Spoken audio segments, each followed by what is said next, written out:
Hayi malanga lamahle wake welcome ehleleni Kusile breakfast show kunguye lesihlanu siyanivusela malanga lamahle siyathemba ukuthi nivuke kahle ningilabo labaphilile solo niyaphepha naku umkhuhlane eCovid-19 luhlelo Kusile breakfast show lethelwa ngumsakazo weTithombe Eswatini TV tinsuku tilishumi nakunye kuyinyanga yengongoni umnyaka wa 2020 libito lami ngisamkelwe ngwakakhoza nalomuhla ihlelweni ngihambisana naye umlingani Nelson Wendla ngamandla neli kunjani Ngiyaphila sawunjani Ngiyaphila maswati lamahle nama nginivusele nginemukele lihlelweni Kusile breakfast show sethembe mbukele ukuthi ube nebusuku lobuhle siyathokoza kusina lamhla ekseni ukhethe umsakazo wakho weTithombe Eswatini TV kanti ke mbukele njengoba kungilesihlanu nga 6:30 tabe sinabo bantu labasha lapha eveni labasungule inhlangano letawubuka ukuthi engabe bamfu labasha bangasidakala kanjani sami kakhulu kuma cooperatives kuthi bakhona ukuformisha ama cooperatives baqala ema business bathi ke baphindze balandze nabamabhange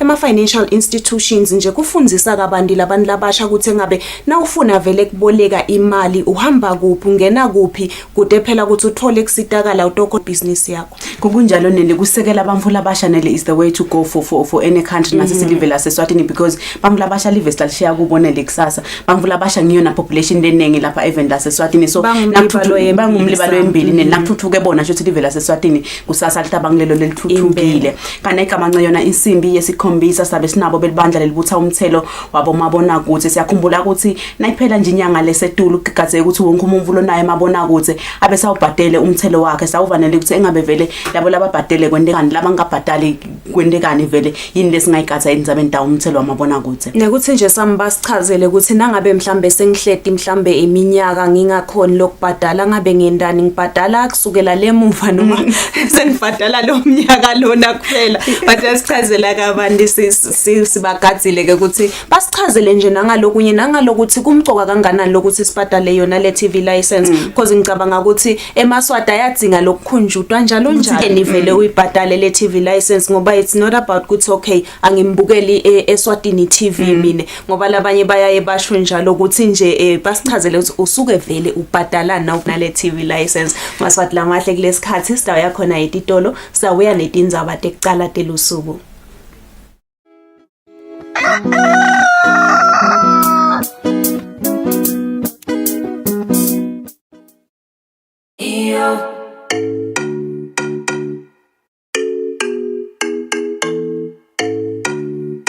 Your favorite music show is back.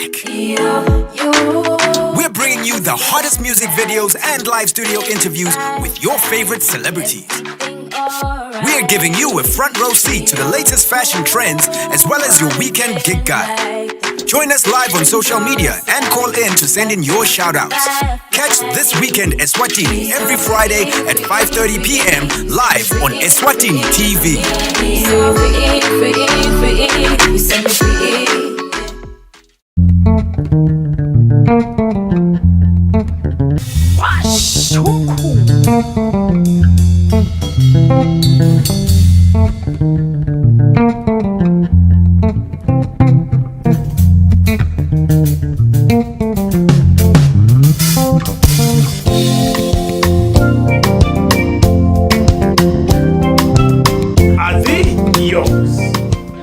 Ngabukela ke washa umkhukhu every Sunday at 3 p.m.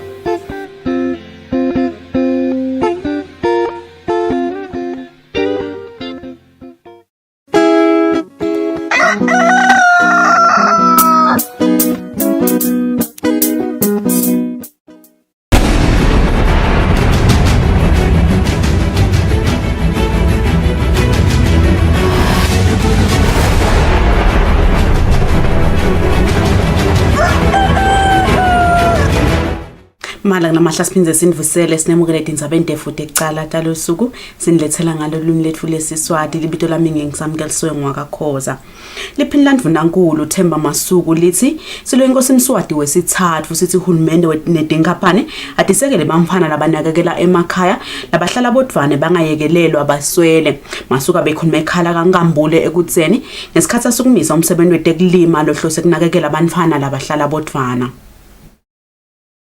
Bantwana labahlala bodwana labanekelela emakhaya phecelezi ema-child-headed families bangu-1834 lapha eveni. Labantwana ke baphila etima ngoba kude lobanakako. Uhulumende wembube ngakuthunywa amakhosi sawusukumise umsebenzi wekubathola kusukumise umsebenzi wekulima kude batiphilise. Liphini laNdvunankhulu uThemba Masuku livakashele endzaweni yasakutseni ekhaya lakaNkambule lapho kuhlala khona Langelihle Nkambule lofundza esigombeni lapho afike kwahlanyelelwa khona sihlahla seliphopho kanye-ke nembila. Nyalo-ke lesigaba lesesibuso asale siphuma siyale kubo sibathole. Banengi laba nzinzile lelithi igama lesingisi vulnerable kepha kukhona labanzinze kakhulu lesithi ngema child-headed families lamakhaya laphethwe bantwana kungenamuntu la ekhaya. Le project ke itawubuka bona labo nje lesesibabalile khona ngeke ukuthi njalo ngesikhathi sile kufuneka lipaka ngoba sekungena indzaba emapaka la efe uthi ungaqhamuka nje uhamba ufuna lipaka uyonika lo mnikalo kusasa lisekho lelipaka edrama nje ufuna ukugathela omunye ukuthi ungabe ngibandota nelipaka ngabe Jane uyedayini thine sibobabe sibomake siphila bayasidinga sihlanganisela kona nje lamhlala sihlanganele kona ukuthi sisebente lo msebenzi. Indvuna yetekulima Jabulani Mabuza ithi bayawusekela ke lona msebenzi. Thina sibona nje kuphumelela nekusekeleka kwestrategy selitiko. Ngiko ke sithi sizathu sekungawujabuleli umsebenzi waloluhlobo ngoba le strategy selive mhlonishwa. Sesikhulumisana naye Langelihle Nkambule ubonge wagangatha kuhulumende wathi simo simetima akanabani nabani. Umthandazo wami uvakele ngoba lesimo vele besibhetha kakhulu ngoba indzaba ukuthi uya esikolweni ungakadli lutho emadini phinza futhi noma sole esikolweni isinayikhala ensimbi uqabanga ukuthi kepha ekhaya ngishiye kude kudle nanyalo futhi ngiyofika ngithole kude kudle ngiyafika ngilale ngemali. Ubeseke uhlanyelelwa nembila kanzi liphini laNdvunankhulu lithi utawakhelwa nendlu lemakamelo lamabili njengoba uhlala yedvwana kuleli khaya. Uthi boba betikhulu kumele baqinisekise ukuthi abathathelwa emakhaya akubo nendzawo yabo laba bantwana. Etindzabeni kubika Giyani Msibi ekutseni.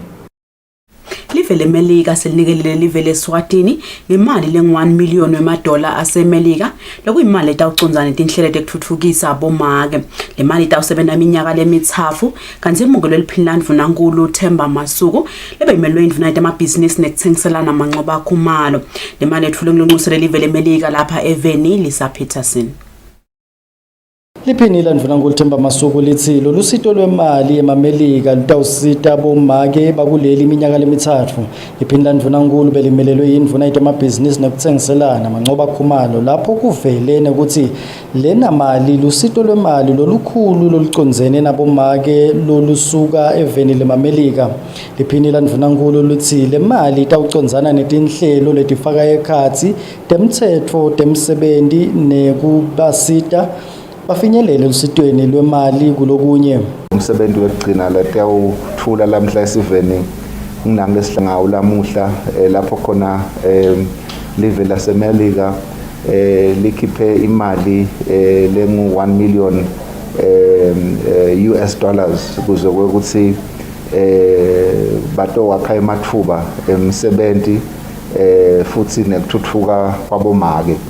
Siyajabula kakhulu ukuthi lo msebenzi lona ngileminye yemisebenzi latawukhunjulwa ngayo Ambassador Peterson ngoba kule minyaka lemithathu kutabe loluhla lolu lusebenta lugijima lokusijabulisa kakhulu futhi ukuthi lokunengi lokutakwenziwa ngile mali kuloluhla lolu ukuthi lubuke mhlawumbe inhlala kahle yabomake kubuke lokuthi baphathe kanjani baniketwa kanjani emathuba bavikele kanjani ebhizinisini bakuthathwa kanjani. Sibalukhulu elive leMelika Lisa Peterson uthi sotalishiya leSwatini abuyele ekhaya kanti lolu sito lwemali lengu-1 million wemadola yaseMelika lwekugcina lalwethula angakalishiyi leli. This is the largest package of bilateral assistance that we have offered to Eswatini outside of our very expansive PEPFAR programming in more than a decade. And it's directed toward a really incredibly important issue, which is women's economic empowerment. This project will provide tools and resources to empower more women to participate meaningfully in the economy. Kwamanje kusangaveli ukuthi bangakhi bomake lababhekeke ukuthi basitakale kulolu sito lwemali lebuya khona eveni leMelika. Inhloso yalolu sito kuveta lusito lolutawusita bomake bakhone kufaka sandla lesibonakalako emnothweni welive. Sabeni Eswatini TV kubika Themkosi Mavimbela eMbabane. Indvuna yentiko letemabhizinisi nekutsengiselana manqoba khumalo ithi uhulumende uyayibuka indzaba yekwenta temabhizinisi kutsi tifundwe etikolweni kude emaswati atawufundza ngebhizinisi asesesikolweni angafundzeli kuyokucashwa. Imvuna ithi uhulumende sobonile kutsi bantfu labasha bacala emabhizinisi ngesizatfu sekuthi abawatfoli ematfuba emsebenti. Namuhla kungilesine inhlangano ye-Junior Achievement beyihlomelisa tikolwa letihambe embili emncintiswaneni wetikolwa wetemabhizinisi. Sihlalo welibandla lebacondzisi be-Junior Achievement nokukhanya Gametse uthi ubonga tikolwa letitinikele kulo mncintiswano noma ungekho eluhlweni lwetifundvo tetikolwa. Entrepreneurship, more especially the JA programs, are not part of the curriculum. But head teachers are so committed that they do provide some time for these young people to explore their future, what they can do, what they are capable of doing. Head teachers, you are the champions. Lokhulumele tinkapane letichase lomsebenzi ngemali mvuselelo fakutse uthi lomchutselwane wakha bosomabhizinisi labatawusimisa umnotfo welive kusasa. Just to also encourage the government to consider bringing entrepreneurship into the school curriculum, because there is no doubt that our children can benefit a lot from practicing business very early, so that they don't think that they have to go and finish school and have to finish university, go and wear a tie and go and look for a job somewhere. And yet they can be employers, they can be job creators. So we are here to support you, we are here to make your dreams possible. And we say, don't look for jobs, don't look for employment, be the employers of the future. Indvuna yetemabhizinisi nekutsengiselana manqoba khumalo ithi hulumende uyibukile indzaba yetemabhizinisi ukuthi ifundziswe etikolweni. Indvuna beyimelelwe yindvuna yetemidlalo netindzaba tensha Harris Bulunga. Entrepreneurship should be taught from a very young age. It is unfortunate, and it's something that we've noted as a government, that our young people only think about entrepreneurship once they fail to get employment. And by that time, they lack the necessary skills and the necessary endurance for such businesses to thrive, which as a government is something that we are working on addressing, because it is also one of the challenges that we face under our youth fund, youth enterprise fund program, where we give funding to young people to start businesses, but most of these businesses don't thrive because of the challenges that these young people have. Indvuna ithi uhulumende uyayisekela kakhulu indzaba yetinhlelo taka JA, kanti lokhu kubonakala nangemali lengetulu kwa 3 million nemalangeni layifakile kulolu hlelo kusukela ngeminyaka wa 2014. Indvuna ithi uhulumende usatawuchubeka nokulusekela lolu hlelo. Ndzabeni Eswatini TV kubika Themkosi Mavimbela ezulwini. Indvuna yetiko letekulima Jabulani Mabuza ithi lonke likhaya lapha eveni alikwenda umkhuba ukuthi libe nengadzi yekulima tibhidvo netihlahla tetithelo baphindze babe nemfuyo. Mabuza uthi lokho kutawusita emaswati ukuthi ayincobe indlala. Lokho imvuna ikusho ngesikhathi ivakashele likhaya kaMncina lelinengadzi lenetihlahla tetithelo letitingulungwane letine 4000. Idvumisa umsebenzi lomuhle lowendiwa kaMncina, indvuna yelitiko letekulima Jabulani Mabuza ithi akube ngumkhuba kulo lonke likhaya kulima tihlahla tetitselo, tibhidvo kanye nekufuya tilwane letidliwako. Ithi loku kutawenta live leSwatini litfutfuke ekutseni likwati kutikhicitela kudla lokwenele. Sithi ke likhaya alibe nengazi. LiSwati alikuve kulihlazo umnumzane nje ekhaya noma ke inkosikazi ekhaya ngokuthi kungathiwa nje kunelikhaya nali laMncina lelihle kangaka lesilibonako bese kuthiwa kude nje lokulinywa lokuyingazi lakhaya. Akube hlazo nje. Akusiko kuhle, akubukeki, akukwenti nokuthi ube ngumnumzane mbamba. Iphindze lihlelo manje likhaya akungendeki nje libede tilwane. Kungabe timbuti, kungabe tinkukhu, kungabe bologwaja, akungendeki likhaya lemnumzane libede silwane. Ngoba nangabe lite leto tinvo leto kusho ukuthi izuka wakho lomncane lomtholako umphala abanye lababalimi kulenye indzawo. Wena uthuthukisa labanye nje uhlelele nje wena kuthuthukisa labanye. So likhaya libe naletilwane. Ithi ke kwekugcina likhaya ngelikhaya alibe netihlahla tetitselo sikubita ngekuthi ngema-fruit trees. Njengoba nje lakhaya sesibonile la suka khona nani nitibonene. Le program yahulumende ithi akubede likhaya lelide isihlahla sesithelo. Lilunga lephalamende lenkhundla yasenkhaba zakhele Magongo lithi mukhulu umsebenzi lowendiwa ngumncina ikakhulu njengoba titselo setiyabita. Asihlakeleni lati tihlahla letihlahla especially nalikotapeni limali. France Mncina longumnikati wemsebenzi uthi nawulima usuke ungatendeli wena kodwa wendela sonke sive. Kusifiso sami ukuthi abantu bathi lokuthi nawe into lenje ngale na utendeli wena. Wendela sive. Wendela sive sonke. Kungako uhulumende etal. Because akusinto yami. Into yesive. Yena ayisinto yakaMncina, ayisinto yakaMnisi, ayisinto yakabani.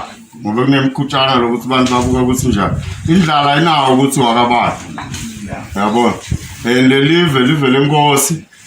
Kufanele sisebenzise ngendlela le-right. Mina nami nje ngithi asisebenziseni sonke lamala. Sibambisane. Mncina uthi ufise ukuthi agcine sekanetihlahla letitinkhulungwane letingemashumi kule minyaka lemibili letako. Kanti ke kulima ingadze ekhaya kusemkhankasweni wahulumende ngekusebenzisa litiko letekulima lapho leli tiko likhutsata onke emaswati ukuthi abe nengadze ngekhathi ekhaya. Lo mkhankaso ke utawuqinisekisa ukuthi live leSwatini liyafinyelela kufeza ligoli lesibili lentuthuko lekhonsako lekucedza indlala ngeminyaka wa 2030. Etindzabeni kubika Phumaphi Msweli eMalandi. Mapalani lomkhulu etiko letekuvakasha nemvelo John Hlophe uthi umsebenzi lohlose ukuthuthukisa imvelo yakumalolotsha esigodzini sakaho mele wentiwe ngekubambisana nangekwethembeka. Hlophe bekakhuluma ngesikhathi amele indvuna yelitiko Moses Vilakati ethula libhuku lokusebenta tindzaba temvelo Integrated Landscape Management Plan endzaweni yasemalolotsha. Litiko letekuvakasha nemvelo seliphakamisa ngalokusemthethweni umsebenzi lohlose ukuthuthukisa imvelo kanye nabhukwana wekusebenta endaweni yasemalolotsha. Lobekamelele indvuna yelitiko letekuvakasha nemvelo Mapalane lomkhulu John Hlophe uthi lo msebenzi umqoka kakhulu njengoba uhlose kulungisa tindzaba temvelo delive lakangwane nekuthi kubalekile ukuthi sive sonke sibe ingcenye lomsebenzi lokufaka ekhathi bantfu labasha.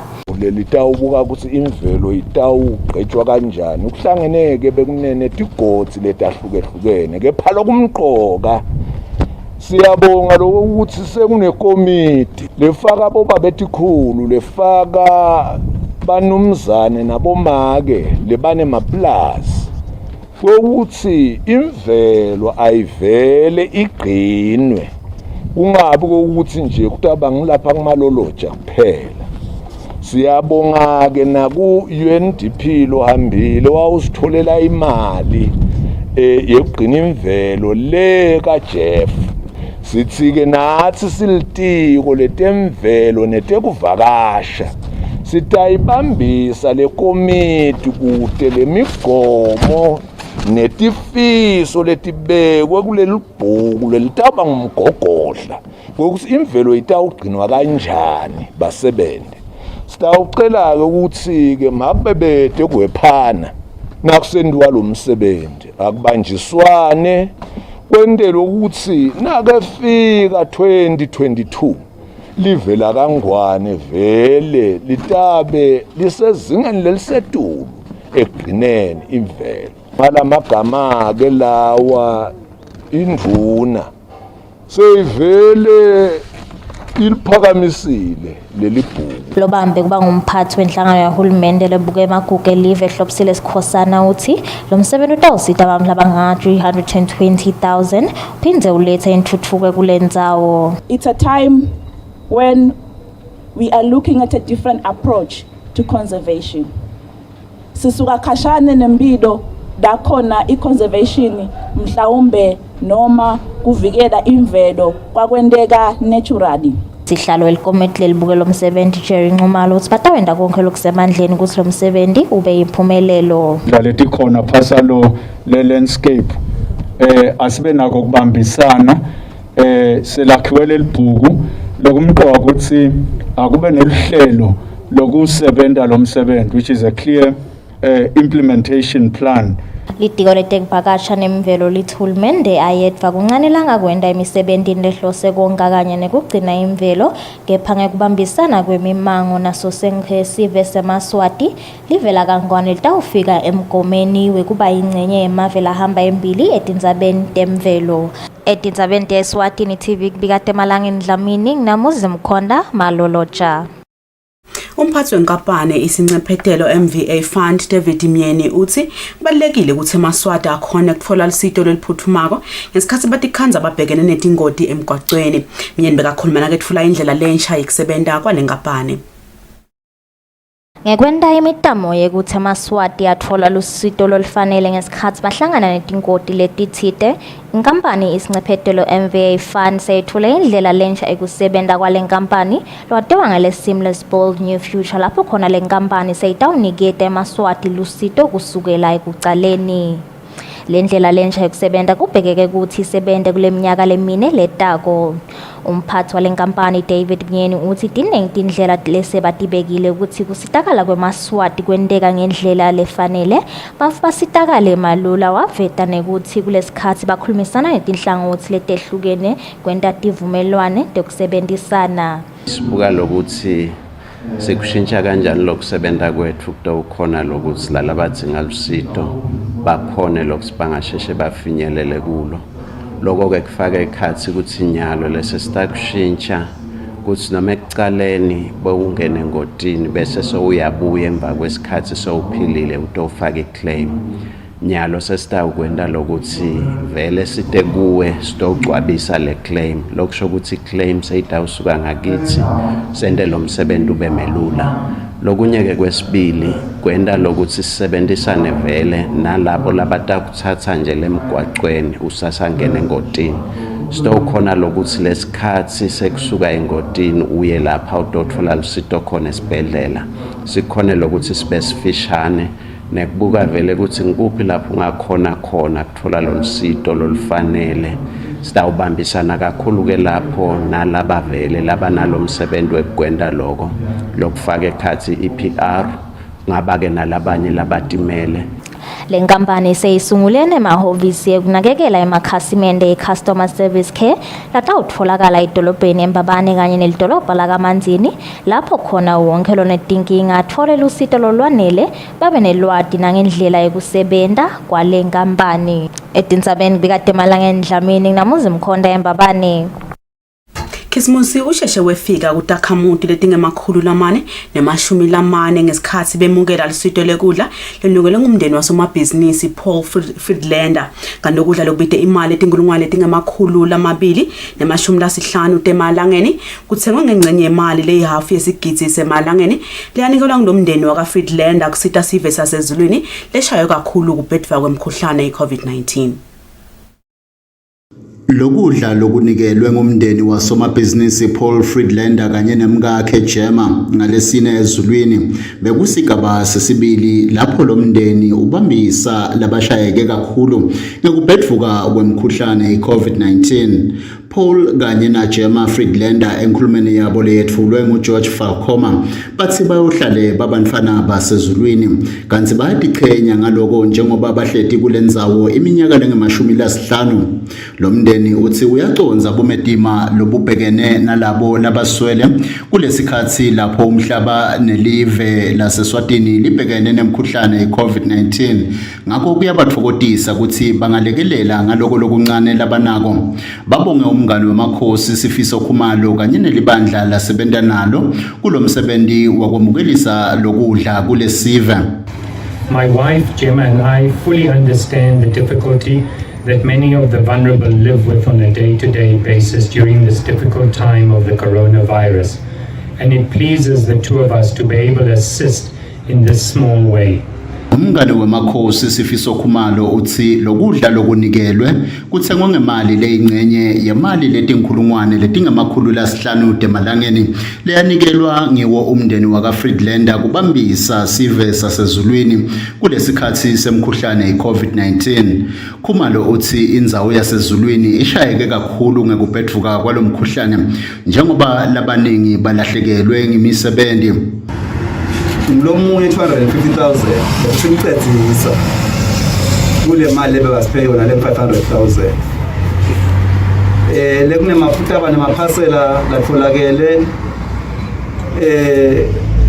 la benefit abantu labangu 440 lokho efaya khathi tonke tigcumata la ekhaya nitfole kahle ke nine lenitfole kule second phase ngoba nitfola vele sedikasta bokhisimusi lona nje senkhisimusi wenu ukuthi awu ngakhisimusi angeke kwendeke kusilikati lilaleti. Khumalo wendlulise kubonga kuwo umndeni waka Friedlander ngalolu sito lwekudla loludzingekwe kangaka kulendzawo. Lokudla lokunikelwe kufaka ekhatsi i-rice, impuphu, emafutha ekupheka kanye nalokunye. Kubika Sibusiso Ngubane ezulwini.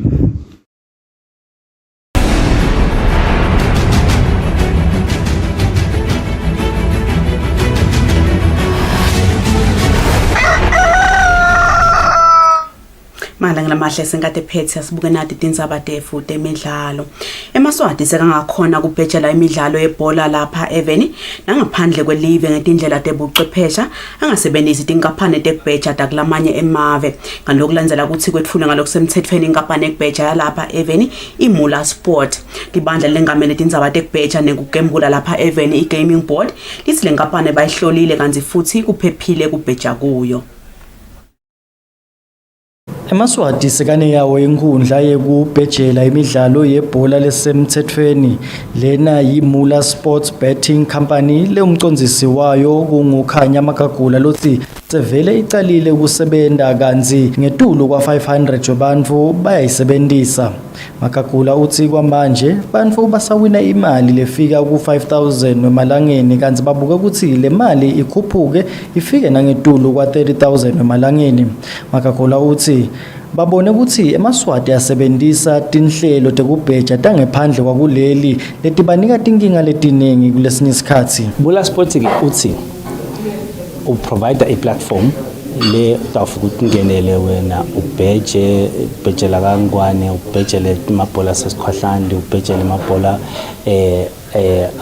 asengilandi noma nganguphi akhona amabhola wangena nje la kule website uyakhona kubheja. Logo kusita ukuthi kube lula kubheja. Kuphindze futhi kube ukwende ngespeed ukwende futhi usehlete endlini ubukela ibhola uyayibhejela sikhanze ukuthi kunebantu ababhejela kuwina kunebantu ababhejela nje ukuthi bathanza nje kubheja sine asibandlululi. Herman Motha longumabhalane weluphiko lwahulumende lolubukete kubheja nekugembula gaming board uthi lolu hlelo luphephile. Ungabaqinisekisa ukuthi eMaswati vele angangesiphinze esikhulu ukudlala lemidlalo lena lethwa bakamula sport. Empeleni sekulong overdue ukuthi vele kube netinkampani leti provider le betting la Eswatini ngobe sike seva ukuthi esikhathini lesinene eMaswati lamanenge beka betha ngaphandle kwakuleli kanze ukuthi lesinye isikhathi lethi imali daba tisabuyi ngalokutha ukomthethweni nalo sesilethele platform la khaya kuze kuthe eMaswati lamanenge akhona ukubhetha. Kulolu hlelo lelu eMaswati angakhona ukubhejela imidlalo yebhola yalapha eveni nangephandle kwakuleli. Kwamanje eMaswati angabheja ngemali lanayo kuhamba mali naku imali kanzi angacala kubheja ngemali lesukela ku20 wemalangeni. Tindzabeni teSwatini TV kubika Themkosi Mavimbela eMbabane. Malanga lamahle kulesikhathi samanje sidabuka sona simo selitulo salapha eveni nemadolobha lakhethiwe ngaphandle kwelive.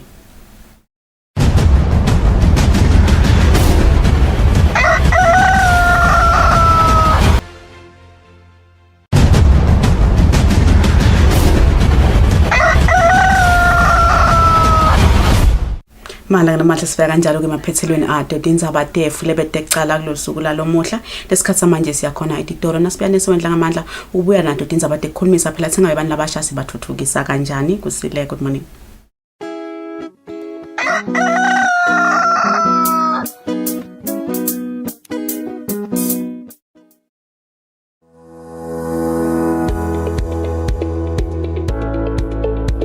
Why should we pay our TV license? The content on our local television is actually more up to date. The industry is enhanced. It is a criminal offense not to pay your TV license and attracts a fine of 500 emalangeni or 6 months imprisonment. And the industry is definitely blooming, ladies and gentlemen. So that's what we have for you. But we'll be right back just after the break and we'll give you more of Miss V. Pay my TV license. That's why I can enjoy the benefits of an enhanced industry and keep track with recent transformation. Mommy, who pays for a TV license and what are they paying for? The owners of TV set and the gadget with a tuner like DVD set have to pay. Pay your TV license at NetBank with the details provided on screen. Or use your cell phone via the mobile money pay. You could also visit your nearest post office and pay there. Pay your TV license via Eswatini Mobile Imali. Any TV device retailer can purchase a license to trade. Pay your TV license and enhance the industry.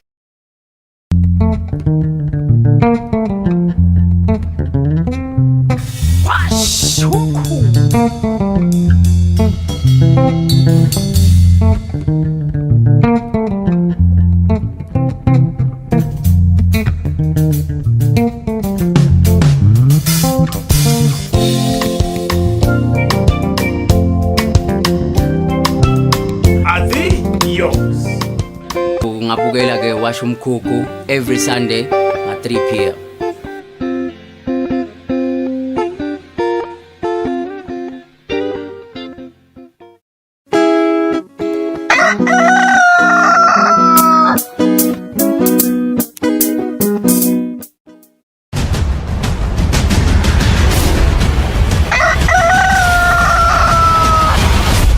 Mbukela sikuvusele siphinze sikwemukele ehlelweni njengoba besithembisile sesivele sinabo lababuya kuyo inhlangano lesicucutela bona abamfla basha ukuthi basungule phela ema cooperatives khona batawukhona ukuthi iphilisa sinayeke lungelo umdluli naye Hezekiel Thwala labatawusichazela kabandi ukuthi engabe bamfla basha yini ekudingeka ukuthi bayende kuze bakhone kusukumisa emabhizinisi phela la khonsako ikakhulukati kulesikhathi semkhuhlane iCovid-19 sikuvusele lungelo nawe Mr Thwala sinemukele ehlelweni. Siyabonga sakade sivusela umbukele ekhaya. Sibonga kakhulu Kusile ngibukele ekhaya. Mr. Thwala ngidawucala ngawe nje umuntu lomusha ekhaya uyadibuta ukuthi engabe lenhlangano yenu iyini lofise nje kusitakala ungasichazela kabani ukuthi engabe lenhlangano lena iyini vele isebenzisana kanjani nabo bamvula basha? Siyabonga sing esnika nasimende wabamfishane esnika Eswatini National Youth Cooperative Alliance. Eswatini National Youth Cooperative Alliance usambulelo setinhlangano debantu labasha balakule lihlangothi lelibanjiswana. Sibukete nje ukuthi sihlanganise la sindathi ngesilumbi ngema affiliates lama price babita sima primary cooperatives letinhlangano letincane bese sesibuya la tibaphasa lesambulelo. Umsebenzi wethu kakhulu sisambulelo salenhlangano ukuthi si coordinate lama activities ale tinhlangano lokuthi sikholelwa ukuthi uma tinresita udenda kanye ngekubambisana utasisita kutawusita ukuthi sithuthukisane ungatoba khona umehluko ubonakala ukuthi khona labangazi ukuthi bangcono kunalabanye sisita necishe tinhlangothi letinenge basically ngaba ngathi ngiloko nje lesikwendako kakhulu kulenhlangano ukuthi kusita lama affiliates ukuthi simhlambe sicala la kutheni sicale sivakashele labantu abasha ukuba thengisela lo mcondo we cooperative philosophy ukuthi lenhlangano libanjiswana tiyini tisitana kanjani sibakhutsate bese ke nase sebanale nshisekelo yokusinawo sebafuna ukuthi icala letinhlangano bese siyabasita ke ngekubacecesha ukuthi uqala kuphi uye kuphi ukuthi tokhona ukuthi ufike esigabeni lapho khona sobhaliseka khona soba semthethweni ngoba sikhuthatha ukuthi konke lesikwendako kulesikhathi sanyalo asikubhaliseni kube semthethweni ukuthi tokhona ukuthi kulandzeleleke cishe ngathi umsebenzi wethu ukanjalo msakade. Kuyevakala Mr. Thwala Lungelo ngicela kubuya kuwe ngifuna kuva ukuthi niyayisungula lenhlangano ngeminyaka wa 2017 yini lebeniyibonile mhlawumbe ukuthi iyasala lapho kusala khona le gap benibone ini nanisungula lenhlangano? Ngasibonga kakhulu msakade. Shokuthi sabona nje ukuthi esibantu lebasha cansi ngomoya kulamhlabeni umflo omusha unenkinga yinye ude ema resources. So umkhanza ukuthi mengingedwa ngizama kwenta inflated kude lengikhona kwenta the same way naleti inhlangano dethu abantu lebasha umkhanza ukuthi sesihlangene ke sesemthethweni sesinhlangano but ukhanza ukuthi kuningi lesingakhona ukukwenda awukhona ukwenta uthola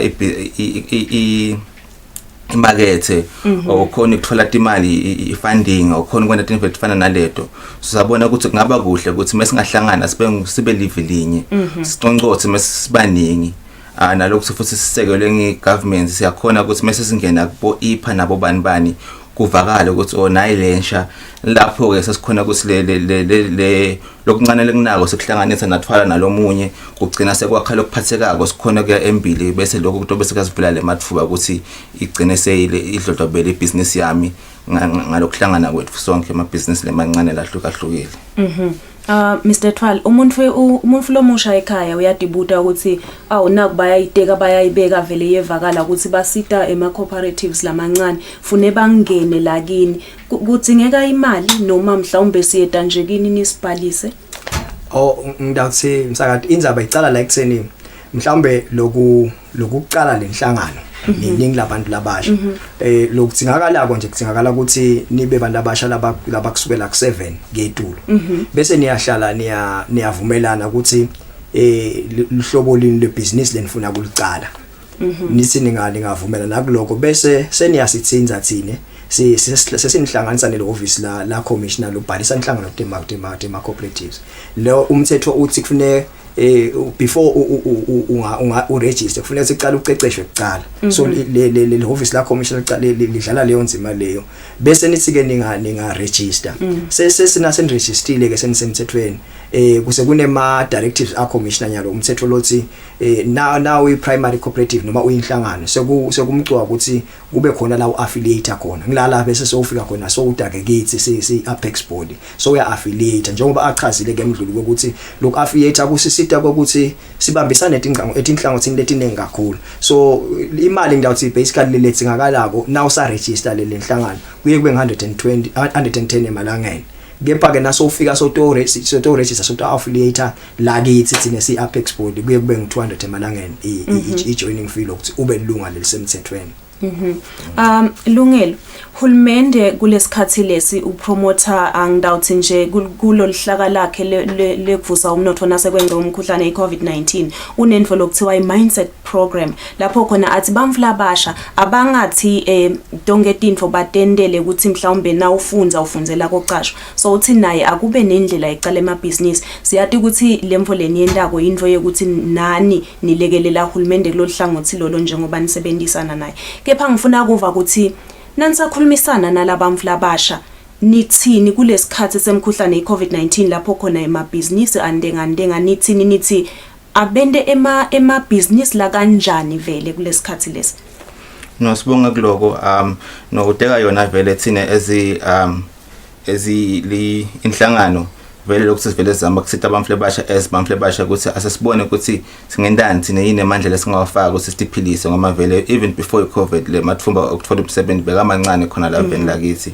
so sithi njengase kufikele lesikhathi seCovid abamfle basha ama opportunities lemanye savulekile yes lokunye sekuvalekile but sekunaleti ndlela etisha tokusebenza kakhulu nje na khanze ukuthi bamfle basha la kangwane baqala amabhizinisi okulima sithi qhubekani ngalokulima but sekuneti ndlela etisha lokho engasebenzisa ukuthola ibusiness mhlambe ngaphandle kwelithaba la kangwane ngoba nyalo sekukhona abo Zoom sekufosile ukuthi before ukuthi umuntu umbone ngemehlo ukuthi nivumelane ngebusiness nyalo sekujwayelekile ukuthi cha singayikhuluma siyicethe ngecomputer nakhona futhi sekukhona futhi lemasha emabhizinisi lekasakhona lekathinga ukuthi sale swabuketa so menifika la kithi siyabukisana ukuthi okay naba abamfle badala abazivulela ukuthi kuna nayi program nayo senyeda kithi ukuthi asesihlale phansi bone ukuthi sisingayiswela kanjani le program la ngoba ngicabanga ukuthi njengabe ngisho before ukuthi abamfle basha vele sidde ama resources part follow ama resources ukukhuluma ukuthi mhlambe nalokunye lwadi ngoma information side but mesihlangana mhlambe ngathi lokuncane ngalokho nalokho sesihlangana umcondo bese siyabona ukuthi ibusiness yethu singenda kanjani angibekise nje labo vertical farming dinfele setkhona tsebenzisa lesimanje manje ukuthi indlu yakho moyenda nyalo la umfulu ohlete eGermany uyibona nyalo ukuthi cha vele siyavuna sivuno sakho ngiyasifuna Hezekiel ngiyabona ukuthi khona umsebenzi lenawo 14 to 16 December sitawungena kuwo ngiyabona ukuthi mhlambe niwuthethe nawo letha mhlambe emahotel kephana lokumcoka lengifuna ukukuva ukuthi engabe nisenda lo msebenzi wenu kuna nayi insha lenengi isemakhaya niyakhona yini kufinyelela le etinzaweni lethisemakhaya phela kufundisa abamfla abasha ngekuthi nabo abasukume baqale ama cooperatives baqale wona emabhizinisi kude level tawuthuthuka ngidathi msakade siyakhona oluqiniso lesingesibalekele ukuthi ema challenges they are always there but siyedama ngekubambisana na youth council lo ngenalo ne access to bantu abasha siye etingundleni cishe ngawuthi sithokoza kakhulu lokuthi itingundla tiyasemukela bantu abasha banalo lelisasasa lekufuna kuva ngalenza abantu ema cooperatives sesicishe besine exercise besinayo nje lebesiqala nakuqala November la besihambela khona letigodi sihambela khona tingundla sithola abantu abasha sibakhulumisa and bakhombisa sisatochubeka sekuthi mhlambe ngaba ama challenges nje njengoba besibona ukuthi tonke into betimile but we are hoping ukuthi eminyakeni lesitawuqala sitawukhona ukuthi sichubeke nalo lihlelo lethu lekhutsata vele sifuna more young people sithi aba engage la kulenza abantu ema cooperative because iqiniso lithi njengoba uvetile ukuthi uhulumende nyalo sobuka inzabe ukuthi after the covid kwendakala ini uke waveta ke ndlula ukuthi vele tsine isikhanze iCovid vele sinalo lihlelo ukuthi bantu labasha kulesikhathi sanyalo inzaba ukuthi utawugatha kucashwa ayikho mbamba because siyabona ukuthi banemali abasha abahleli abangasebenzi but akusho ukuthi sekude lesingakwenda so siyakukhuthaza kakhulu vele leti inzaba tale business lokukahle ngale philosophy ema cooperative ukuthi ithi le philosophy whatsoever lofuna kwenda but asizame lokho ukuthi sibambisane sihlangane sibuyisele imicondo because lesikhathi uwedwana kukhona la ufike bese sofike uyashayisa khona nawe wedwa nivamise ukuthi bese uya give up but ke lesikhathi sibanenge nangabe nje sofika ngathi ufika uyashayisa kuba khona lokukhuthatha hayi mina asizame na indlela naye asizame na indlela ukhanza ukuthi ke ngekwenda njalo sesiyakhona ukuthi sichubeke so ngidazi nje kafishane iluhlelo vele lelikhona lesatochubeka sisatochubeka futhi sifike kubantu labasha siyacela lokuthi abasinike lelithuba semhlambe lokunye ke ngaba ukuthi sibakhuthathe abantu labasha ukuthi indzaba ye-business, indzaba yekwakha imali, it's something ya overnight. Ukuthi ngakuthi sikubeketelele lokho. Ngokuthi vele kudinga ukuthi ibhizinisi ngeke nje uyicala namhla ibe ikhicida kusasa. So asigadzeni lokho and singene kula mabhizinisi sitimisele kude lo mnyelo tasakhela imali ngaphandle ukuthi sitakhele thina. Sifune ukuthi umhlaba so ukuphi nyalo kusibeka kusiphi isigaba. Sikukhuthalele lokho and sikubonile sinabo bangani bethu babo Botswana babo Lesotho lesivamsehlangana nabo. Sike safika ke bosabona le hlobo lemabhizinisi. Uyathi ukuthi ungamangala ukuthi eBotswana sathi ukuthi it's a desert country but labantu labasha imikhicito labendawo ngekulima itibhithu nako konke uyamangala ukuthi banale kutimisela and they are making money. Akusiko ukuthi mhlambe kulima kuphela ngeke ngabekisa ngathi kunana kulesikubita ngakuthi ngema campus cooperatives, ima cooperatives la kuma universities na kuma colleges nema schools cooperatives lamanye amave they are doing very well. Nanathi siyabakhutsata abantu labasha la kangwani laba basema colleges laba sesikolweni bangabuka ukuthi nawenda ibusiness uyendiswa ukuthi awusebenzi usakasebenzi but akube ngilenye indlela yekungenisa imali la ngekhathi because ngeke ngaveta mhlawumbe phambili ngokuthi le mali lesiyola ngoliciniso lithi incane lesikhathi lesispenda kamlungu sinenge kakhulu but incane imali engenako. So we need to do something else lekutawungenisa imali. So le nizaba ema cooperative ikhutsata lokho nje ukuthi asithi sihleli mhlawumbe sisebenza noma ngabe uqashe umlo omusha but uyasebenda akube khona indlela la itawungena khona imali through i-cooperative yakho. Lungelo uthi Mr Hezekiel nike nahamba naya kubamfula abasha le etinkhundleni nakhulumisana nabo kuke kwahlala i-youth revolving fund la yathi ema challenges la face abamfula abasha esikhatsini lesiningi ukuthi bona bakhala ngekuthi ukhanza ukuthi ku decision making abekho bayendela imithetho noma ke sebangenile lapho bangene khona kunalokuthi nje bona vele abathatheki serious. Engabe nine nanihamba nikhulumisana nabo nithole ini and as inhlangano nibuke ukuthi nita addressa kanjani nine lokho njengoba phela ngingathi nje mhlawumbe nine nisemagunyeni ukuthi ningakhulumisana nalabo labasematikweni noma labathinzekako ku addressa the challenges that are faced by the youth. No, ngiyabanga kakhulu ngaloko ngicabanga ukuthi lokusho i-revolving fund ikhuluma yona nathi vele simesiphuma la ngaphandle bamhle basha bakhala ngezinto lezifanako ukuthi vele abathathe serious bamfule batsala basiphi platform ukuthi sikhulume. Lesingakusho thina ukuthi ngiko sikhona thina esnika sizama kushintsha lokho ngoma lokunye khanze ukuthi kusamcondveni kwale bamfule batsala ukuthi thina vele asiphatheka silalele asifuthi asiko organized. So kwethu esihlangana sibamfule bandla si umbrella body lokwenda ukuthi kuyabakhombisa lebamfule labatsala ukuthi cha na youth organized na youth ikhuluma nganako sekuba nemuntu lo sikhulumelako sonke itosheshe ivakale lenzaba.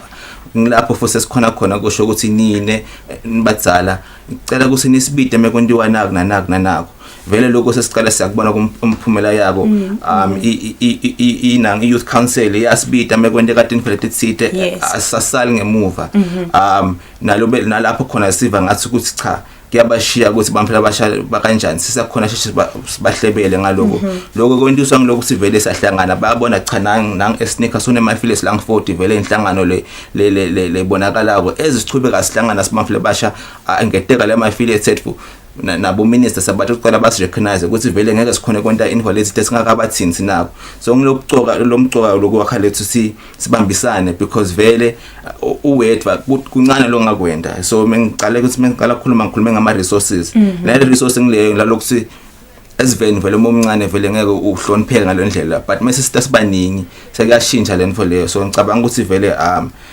baka revolving fund bateka yona but through le structures lafanana nasilawa lento leyo siyacala sayishintsha and siyabona ukuthi vele kuyendeka abamfula batsala basibita basiqala bathathe sekithi leyo nyetinto ukuthi njengoba sibonile nje elungelo nakwendiwa yona le bill litiko likhulumisana vele nebamfula basha.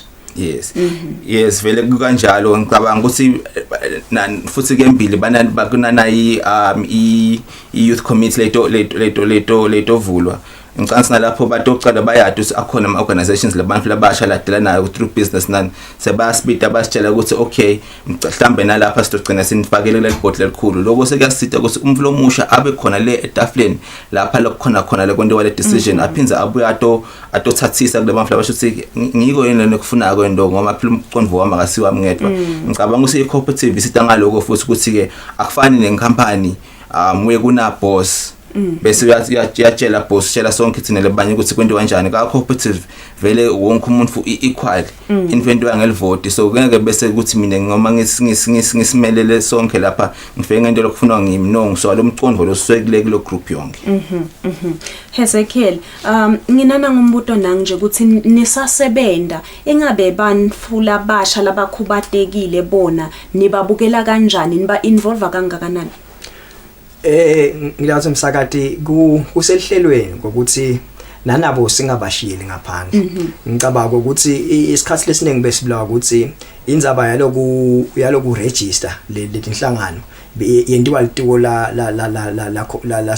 se-commerce le-office la commerce kepha ke sesibonile ukuthi ungazi ukuthi mhlambe banako lokusalela ngaphandle so lihlelo lethu lithi sifuna lokubakhuthaza nabo because that is why sigcine sesifaka nathi kithi ukuthi kungabe ukuthi nje sesiconcentrate kulaba registile kuphela but asesiphumeni nabo siyobakhuthaza but utawukhanza ukuthi kuletinye talent inhlangano bakhona bangemalunga kude mhlambe kusetela ubakhanza banenhlangano yabo bodwa nakhona but kwazi ukuthi inhlangano inayo 1 or 2 abantu abakhubetekile of which nako siyakuthokodela lokho sijatshiliswa ngiloko ukuthi indlela labatritheka ngayo they are being treated equally kude ukuthi indzaba kulomnanzi ngecooperative ukuthi udimela wena njengelunga and futhi unelungelo lephelele ukuthi ukhulume umvo wakho uvakala kude la uba bese soba segregated khona so ngilesikhuthathako kakhulu mhlawumbe sitawuhambe sambe siyibona lapho khona icooperative sitawubona labathi hlanganele bona bodwa but sine sijatshiliswa lokuthi bakhona kule inhlangano lokho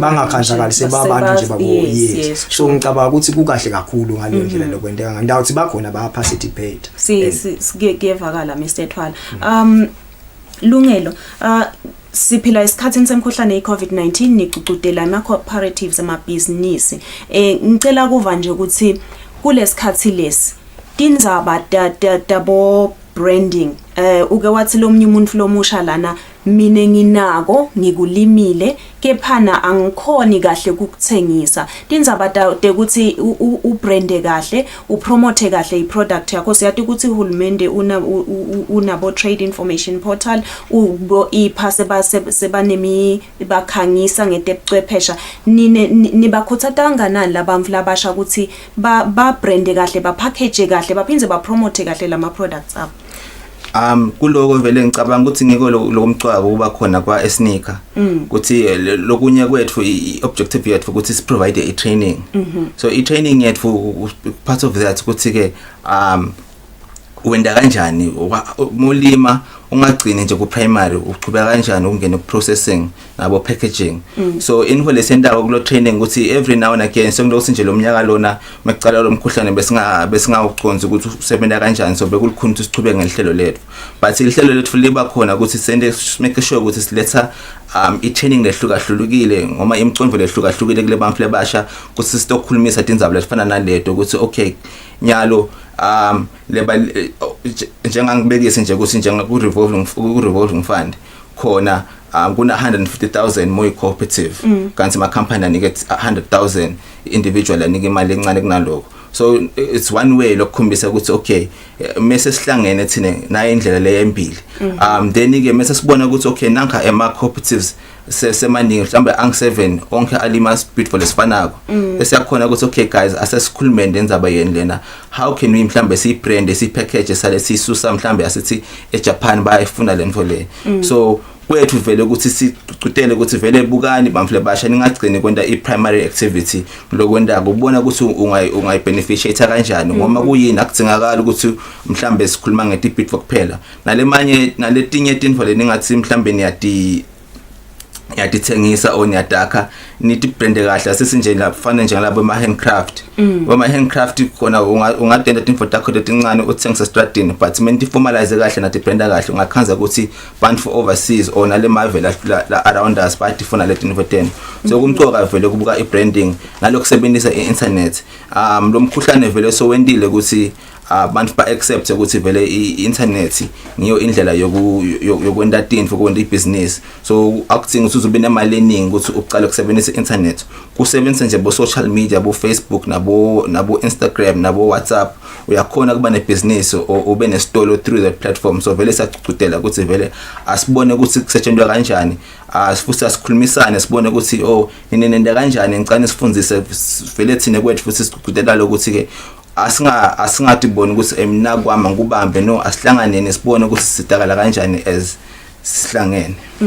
Ay sesishakutela nje Mr. Thwala so tawuthi cabcab ngoba isikhathi sethu futhi siyashaya enzabeni ukuthi mhla ka 14 to 16 December ukhona umsebenzi lentabeni nawo nitabeni nendani lapho umuntu lomusha utawusidakala kanjani? 14 to 16 December sine National Youth Cooperative indaba ngila khona sihlanganisa leti inhlangano debantu labasha ukuthi asesitobuketa ukuthi sisebenzele kanganalo umnyaka njengoba sokuphela yini mhlawumbe ingcinamba lesihlangabetene nato mhlawumbe lokunye lesitabe sikubuketa uthi inzindaba yabo packaging nekuthi lama products la producewa vela ku standard yini so sibese sesinvite labantu kwahulumende langa la fundzisa ngalo tinhlelo leto ukuthi asebede nekutobuka nje ukuthi sisa yini letindlela lefanele letisha lesitithethe lesikhona nyalo ku market lefanele sitibukete ukuthi sikhona ekuphila nekubuketa ke ukuthi leti inhlangano tiyawulandzela inomthetho imabhuku agcineka kahle yini because tindzaba tabo governance vele ngitona sithambise embili ukuthi noma ngabe inhlangano abantu abasha but is expect ukuthi kuholwa kwato kube ngilokuhlelekile lokutawulandzela umthetho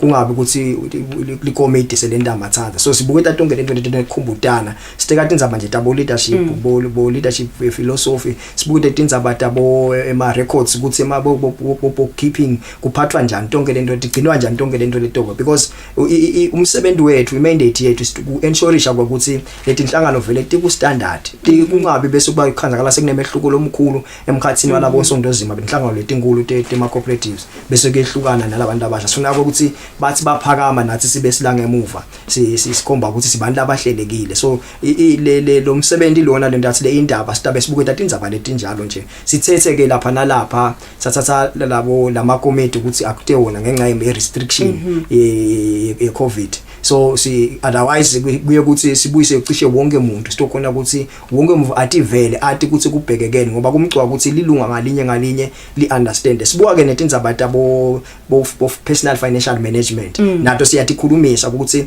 indzaba yokumanage ama finances it has to start la kuwe wena as an individual kungikhathi mhlawumbe sitohamba sothi apply sibuka ukuthi inhlangano kufanele ukuthi simanage kanjani because liqiniso lithi sitawusebenza sente konke sente yonke imikhiqizo so sesitholile le mali but nangabe siyehluleka kumanage lama finances le mali ethu agcine ihamba nje ungayiboni ukuthi ibhekephi so kumcoka kakhulu ukuthi personal financial management siyifundzise kuma individual so leto tindzaba lesitabe sitibuketa kulomsebenzi awukevakala Thwala ngenxa yesikhathi lungelo nawe Mr. Thwala sibonge kakhulu ukuthi nibe nathi ehlelweni asibonge nathi Maswati lamahle njengoba sentivele bamvula basha basungula wona ema cooperatives kukhona lapho khona batawusitakala njengoba inhlangano seyishito ukuthi itivulile tandla kusita bona bamvula basha kulesikhathi Maswati lamahle sitawubuka simo semgwaco lapha eveni sitawubuya netindzaba tesibili telusuku.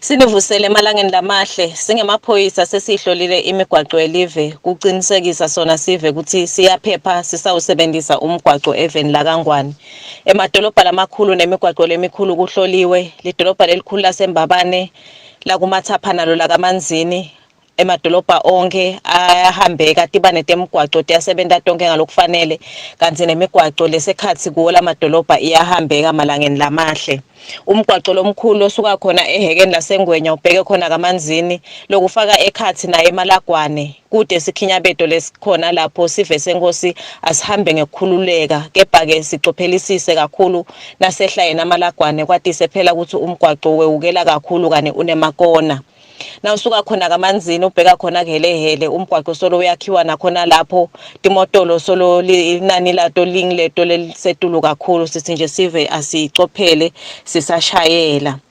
Lubombo luhloliwe umgwaqo losuka khona kulukhula ubheke khona esteki nawo losuka khona kulukhula ubheke khona eBig Bend tisementi temgwaqo solo tiyaphithitela khona lapho kwendela sona sive ukuthi sihambe kahle emigwaqweni sithi nje sive noma ke bashayeli basashayela khona lapho abatihloniphe kakhulu tisementi temgwaqo kuze kuthi tiphephe nato. Umgwaqo losuka khona kuhelehele ubheke khona eBig Bend umgwaqo long MR8 umgwaqo lode emalayini kahle kusuka khona kubomkhokhi kuya ufika khona kubomkhweli sithi nje sive lesisebenzisa wona umgwaqo lo bheka khona kubosiphofaneni nasifika kubomkhokhi asinakisise kakhulu khona lapho kuze kuthi siphephe.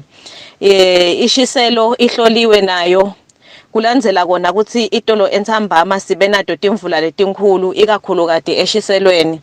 Siyabona umgwaqo losuka lapha eSalema Down uyawufika lapha kaHlathi umgwaqo MR26 unetikhukhula letiningi kakhulu ekhathi emgwaqweni kanye nemagala noma ke tigodvo letiwile letingamphazamisa umshayeli asasebenzisa lowo mgwaqo. Tindzawo letifaka ekhathi bombotsheni nabo White City sithi nje sive sakhona kaHlathi nemacenselo noma ke leso lesebenzisa lowo mgwaqo asinakisise nasiye sifika khona lapho kuze kuthi siphephe.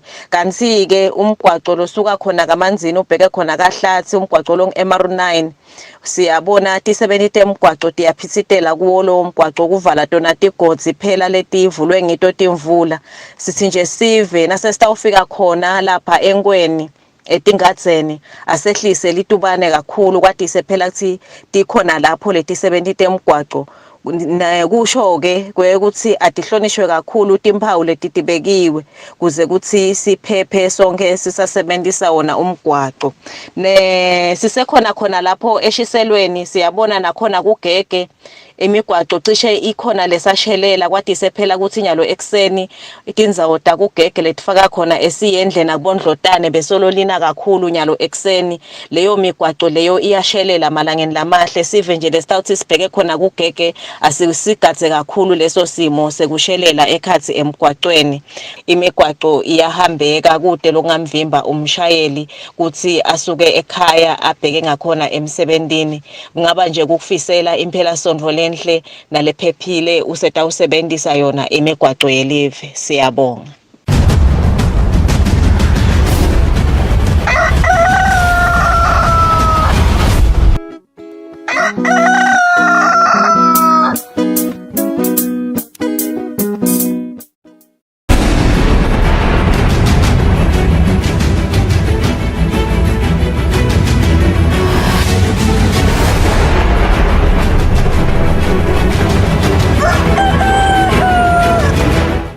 Mbukela sikuvusele siphinze sikwemukele lihlelweni kulesikhathi sitawubuka tindzaba. Libito lami nginginelisiwe Ndlangamandla. Liphini Vunankulu uThemba Masuku lithi silo inkosi Mswati wesithathu sithi uhulumende netinkampani atisekele bamfana labanakekela emakhaya labahlala bodvana bangayekelelwa abaswele. Masuku bekakhuluma ekhaya lakaNkambule ekutseni ngesikhathi asukumisa umsebenzi wetekulima lohlose kunakelela bamfana labahlala bodvana. Bantfwana labahlala bodvana labanekelela emakhaya phecelezi ema-child headed families bangu-1834 lapha eveni. Labantfwana-ke baphila ngaphansi kwesimo lesimetima ngoba kude lobanakako. Hulumende wembube ngakuthunywa amakhosi sawusukumise umsebenzi wekubatfola kusukumise umsebenzi wekulima kude batiphilise. Liphini Vunankulu uThemba Masuku livakashele endzaweni yasakutseni ekhaya lakaNkambule lapho kuhlala khona Langelihle Nkambule lofundza eSikombeni lapho afike kwahlanyelelwa khona sihlahla seliphopho kanye-ke nembila. Nyalo-ke lesigaba lesesibuso asale siphuma siyale kubo sibathole. Baningi laba nzinzile lelithi igama lesingisi vulnerable kepha kukhona labanzinze kakhulu. Lesithi ngema-child headed families lamakhaya laphethwe bantwana kungenamuntu la ekhaya. Le project ke itawubuka bona labo nje lesesibabalile khona ngeke ukuthi njalo ngesikhathi sile kufuneka lipaka ngoba sekungena indzaba yemapaka la iveni uthi ungaqhamuka nje uhamba ufuna lipaka uyonika lo mnikazi kusasa lisekho lelipaka so sele yedwa manje ufuna ukugatsela omunye ukuthi kungabe ngibani lota nelipaka ngabe Jane uyetayini thine sibobabe sibomake siphila bayasidinga sihlanganisela kona nje lamhlala sihlanganele kona ukuthi sisebenze lo msebenzi. Induna yetekulima Jabulani Mabuza ithi bayawusekela ke lona msebenzi. Thina sibona nje kuphumelela nekusekeleka kwestrategy selitiko. Ngiko ke sithi sizathu sekungawujabuleli umsebenzi waloluhlobo ngoba le strategy selive mhlonishwa. Sesikhulumisana naye ilanga elihle enkambule ubonga wagangatha kuhulumende wathi isimo simetima akanabani nabani. Umthandazo wami uvakele ngoba lesimo vele besibhetha kakhulu ngoba indzaba ukuthi uya esikolweni ungakadli lutho emadini phinza futhi noma sole esikolweni isinayikhala ensimbi uqabanga ukuthi kepha ekhaya ngishiye kude nanyalo futhi ngiyofika ngithole kude ngiyafika ngilale ngemali. Ubeseke uhlanyelelwa nembila kanzi liPhinland nakulo lithembise ukuthi utawakhelwa nendlu lemakamelo lamabili njengoba uhlala yedwana kuleli khaya. Uthi boba betikhulu kumele baqinisekise ukuthi abathathelwa emakhaya akubo nenzawo yabo laba bantwana. Etindzabeni kubika Giyani Msibi ekutseni. Live leMelika selinikelele leSwatini imali leng-1 million wemadola semelika lokuyimali letawucondzana netinhlelo tekutfutfukisa bomake. Le mali itawusebenta iminyaka lemithatfu kanti yemikelwe liPhinland Ndvunankulu Themba Masuku lebelimelelwe indvuna yetemabhizinisi nekutsengiselana Mancoba Khumalo. Le mali yetfulwe ngilonxusele Live leMelika lapha eveni Lisa Peterson. Liphinila Ndvunankulu Themba Masuku lithi lolu sito lwemali emamelika lutawusita bomake bakuleli iminyaka lemithatfu. Liphinila Ndvunankulu belimelelwe indvuna yetemabhizinisi nekutsengiselana Mancoba Khumalo lapho kuvelene ukuthi lena mali lusito lwemali lolukhulu lolucondzene nabomake lolusuka eveni lemamelika. Liphinila Ndvunankulu luthi le mali itawucondzana netinhlelo letifaka ekhatsi temtsetfo temsebenti nekubasita bafinyelele lusitweni lwemali kulokunye. Umsebenzi wekugcina latawuthula lamhla esiveni nginami lesihlangene ngawo lamuhla lapho khona live lasemelika likhiphe imali lengu-1 million US dollars kuze ukuthi batowakha emathuba emsebenzi futhi nekuthuthuka kwabomake. Siyajabula kakhulu ukuthi lo msebenzi lona ngileminye yemisebenzi latawukhunjulwa ngayo Ambassador Peterson ngoba kule minyaka lemithathu kutabe loluhla lolu lusebenta lugijima lokusijabulisa kakhulu futhi ukuthi lokunengi lokutakwentwa ngile mali kuloluhla lolu ukuthi lubuke mhlawumbe inhlala kahle yabomake kubuke lokho ukuthi baphathe kanjani baniketwa kanjani emathuba bavikele kanjani ebhizinisini bakhuthathwa kanjani. Sibalukhulu welive leMelika Lisa Peterson uthi sotalishiya leSwatini abuyele ekhaya kanti lolu sito lwemali lengu-1 million wemadola yasemelika lwekugcina lalwethula angakalishiyi leli. This is the largest package of bilateral assistance that we have offered to Eswatini outside of our very expansive PEPFAR programming in more than a decade. And it's directed toward a really incredibly important issue, which is women's economic empowerment. This project will provide tools and resources to empower more women to participate meaningfully in the economy. Kwamanje kusangaveli ukuthi bangakhi bomake lababhekeke ukuthi basitakale kulolu sito lwemali lebuya khona eveni leMelika. Inhloso yalolu sito kuveta lusito lolutawusita bomake bakhone kufaka sandla lesibonakalako emnothweni welive. Tsabeni Eswatini TV kubika Themnkosi Mavimbela eMbabane. Indvuna yelitiko letemabhizinisi nekutsengiselana Mancoba Khumalo ithi hulumende uyayibuka indzaba yekwenta temabhizinisi kutsi tifundwe kusukela etikolweni kute emaswati atawufundza ngebhizinisi asetikolweni angafundzeli kuyocashwa. Indvuna ithi hulumende sowubonile kutsi bantfu labasha bafuna kucala emabhizinisi ngesizatfu sekuthi abawatholi ematoho. Namuhla kungilesine inhlangano ye-Junior Achievement beyihlomelisa tikolwa letihambe embili emncintiswaneni wetikolwa wetemabhizinisi. Sihlalo welibandla lebacondzisi be-Junior Achievement nokukhanya Kametse uthi ubonga tikolwa letitinikele kulo mncintiswano noma ungekho eluhlweni lwetifundvo tetikolwa. Entrepreneurship, more especially the JA programs, are not part of the curriculum. But head teachers are so committed that they do provide some time for these young people to explore their future, what they can do, what they are capable of doing. Head teachers, you are the champions. Lokhulumele tinkapane letichase lo msebenzi ngemali mvuselelo Fakutse uthi lo mchutselwane wakha bosomabhizinisi labatawusimisa umnotfo welive kusasa.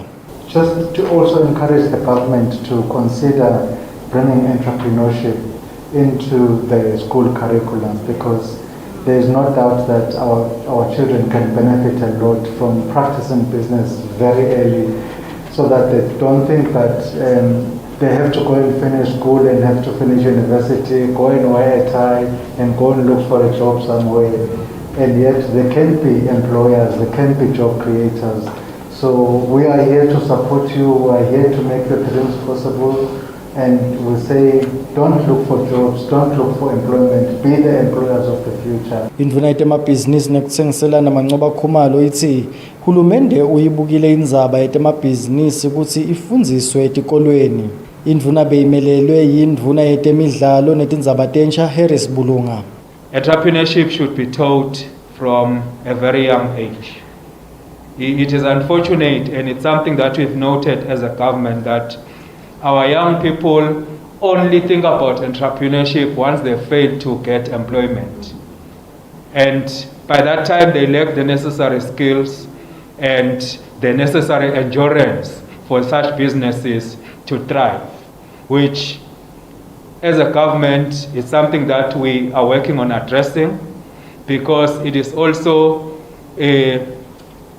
one of the challenges that we face under our youth fund, youth enterprise fund program, where we give funding to young people to start businesses, but most of these businesses don't thrive because of the challenges that these young people have. Indvuna ithi uhulumende uyayisekela kakhulu indzaba yetinhlelo taka JA, kanzi lokhu kubonakala nangemali lengetulu kwa 3 million emalangeni layifakile kulolu hlelo kusukela ngeminyaka wa 2014. Indvuna ithi uhulumende usatawuchubeka nokulusekela lolu hlelo. Ndzabeni Eswatini TV kubika Themkosi Mavimbela ezulwini.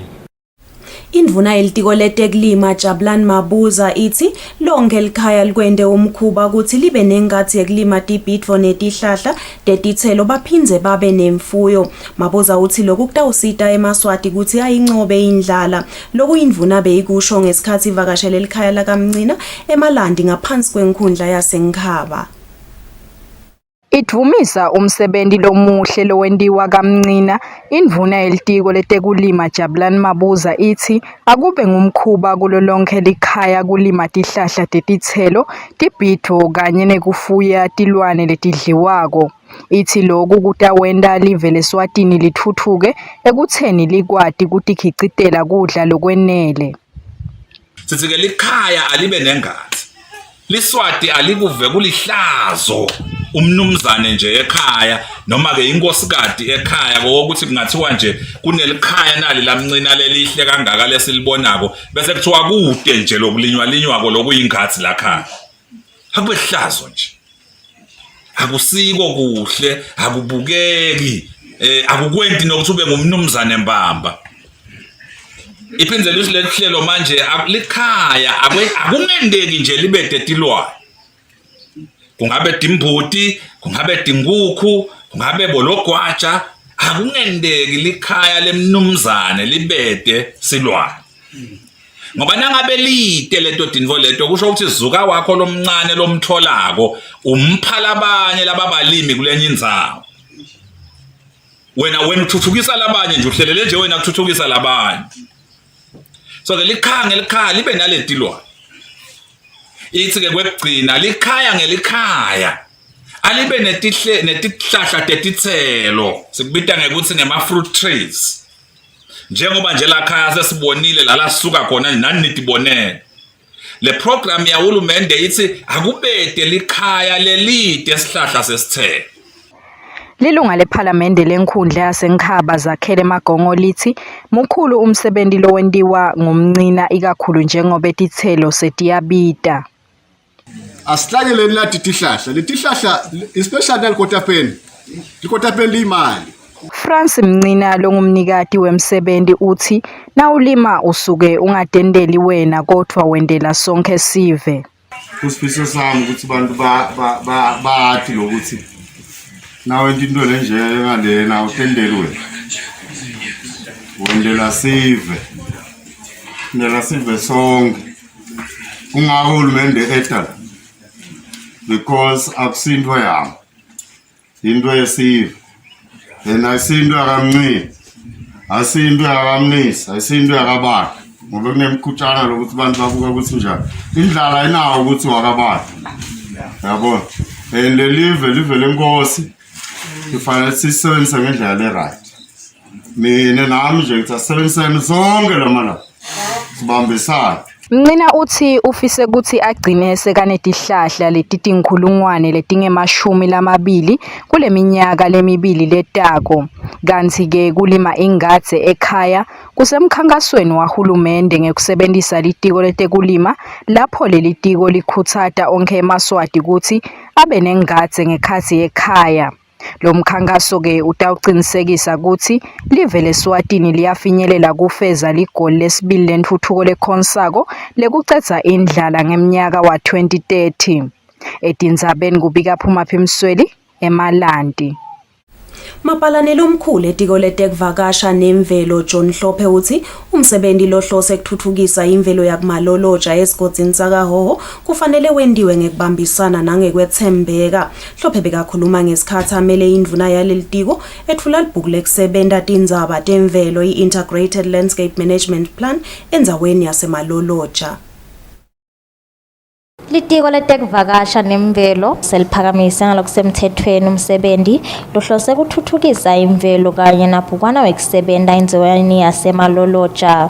Lobekamelele indvuna yelitiko letekuvakasha nemvelo mapalane lomkhulu John Hlophe uthi lo msebenzi umqoka kakhulu njengoba uhlose kulungisa tindzaba temvelo deliver lakangwane nekuthi kubalekile ukuthi sive sonke sibe ingcenye lomsebenzi lokufaka ekhathi bamflabasha. Litawubuka ukuthi imvelo itawugqetshwa kanjani ukuhlangeneke bekunene tigotsi letahlukehlukene kepha lokumqoka siyabonga lokuthi sekunekomiti lefaka bobabetikhulu lefaka banumzane nabomake lebane maplasi ukuthi imvelo ayivele igcinwe kungabi ukuthi nje kutaba ngilapha kumaloloja kuphela. Siyabonga ke naku UNDP lo hambile wawusitholela imali yokugcina imvelo le ka Jeff. Sithi ke nathi silitiko letemvelo netekuvakasha sitayibambisa le komiti kude lemigomo netifiso letibekwe kuleli bhuku lelitaba ngumgogodla ukuthi imvelo itawugcinwa kanjani basebenze. Sitawucela ukuthi ke makubebede kwephana nakusendiwa lo msebenzi akubanjiswane kwendela ukuthi nakefika 2022 livela kangwane vele litabe lisezingeni lelisetulu ekugcineni imvelo. Ngalamagama ke lawa indvuna seyivele iliphakamisile leli bhuku. Lobambe kuba ngumphathi wenhlangano yahulumende lebuka emagugu elive ehlobisile Sikhosana uthi lo msebenzi utawusita abantu labanga 320,000 uphinde ulethe intuthuko kule ndzawo. It's a time when we are looking at a different approach to conservation. Sisuka khashane nembido dakhona i-conservation mhlawumbe noma kuvikela imvelo kwakwenteka naturally. Sihlalo elikomiti lelibuke lo msebenzi Jerry Nxumalo uthi batawenda konke lokusemandleni ukuthi lo msebenzi ube yimpumelelo. Lalethi khona phasalo le landscape asibe nako ukubambisana selakhiwe lelibhuku lokumqoka ukuthi akube nelihlelo lokusebenza lo msebenzi which is a clear implementation plan.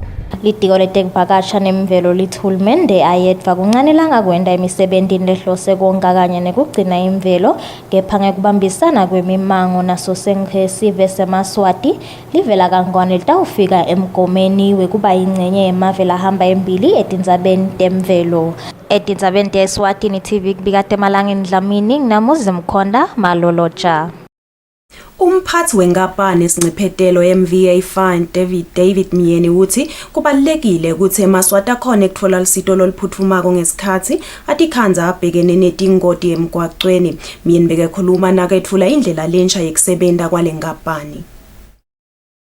Ngekwenta imitamo yekuthi eMaswati athola lusito lolufanele ngesikhathi bahlangana netingoti letithite, inkampani isinciphetelo MVA Fund seyithula indlela lensha ekusebenta kwale nkampani lwatewa ngale Seamless Bold New Future lapho khona le nkampani seyitawuniketa eMaswati lusito kusukela ekucaleni. Le ndlela lensha yokusebenta kubhekeke ukuthi isebente kule minyaka lemine letako. Umphathi wale nkampani David Myeni uthi tiningi indlela lesebatibekile ukuthi kusitakala kweMaswati kwenteka ngendlela lefanele bafu basitakale malula waveta nekuthi kulesikhathi bakhulumisana netinhlangothi letehlukene kwenta tivumelwane tekusebenzisana. Sibuka lokuthi sekushintsha kanjani lokusebenta kwethu kutokhona lokuthi lalabadzinga lusito bakhone lokusibangasheshe bafinyelele kulo. Lokho ke kufaka ekhathi ukuthi nyalo lese sitakushintsha ukuthi noma ekucaleni bokungena engotini bese sowuyabuya emva kwesikhathi sowuphilile utofaka iclaim. Nyalo sesitawukwenda lokuthi vele site kuwe sitogcwabisa le claim lokusho ukuthi claim seyitawusuka ngakithi sende lo msebenzi ube melula. Lokunye ke kwesibili kwenda lokuthi sisebenzisane vele nalabo labatakuthatha nje lemgwaqweni usasangena engotini. Sitokhona lokuthi lesikhathi sekusuka engotini uye lapha utothola lusito khona esibhedlela. Sikhone lokuthi sibesifishane nekubuka vele ukuthi ngikuphi lapho ungakhona khona kuthola lo lusito lolufanele. Sitawubambisana kakhulu ke lapho nalaba vele labanalo msebenzi wekwenda lokho lokufaka ekhathi iPR ngaba ke nalabanye labatimele.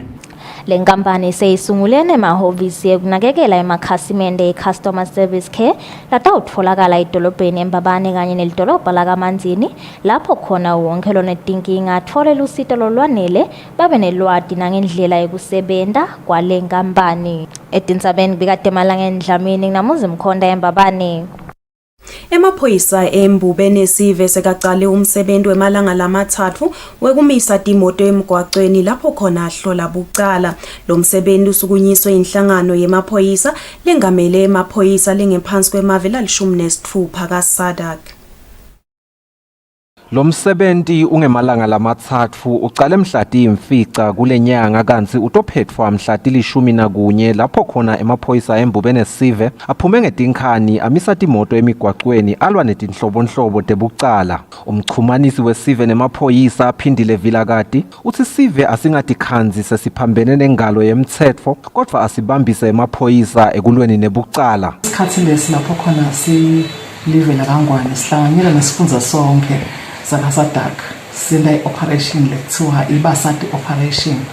Kulo msebenzi lona ke kuba ngokubuka ukuthi sibulili bonke siyakhona kusebenza ngekufanana kutotonke tinhlangothi sisasebenza.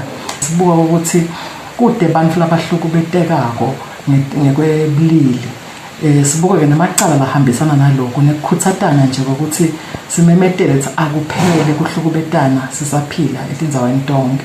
Ngema-operations labuke kakhulu ukuphepha kwaso sive, kungako-ke sitawuba nema-roadblocks nje lamaningi. Kubuka ukuthi ngaso lesikhathi kutijabulisa bantu ngalokho njalo bayaphepha basebenzisa imigwaqo netindzawo lapho uphithithela khona njengasemadolobheni. Sibuka-ke i-compliance ukuthi njengalokhu uhulumende anemithetho layibekile yekubuka kwanza kwalegciwane sive senkosi siyayigcina indawo mithetho.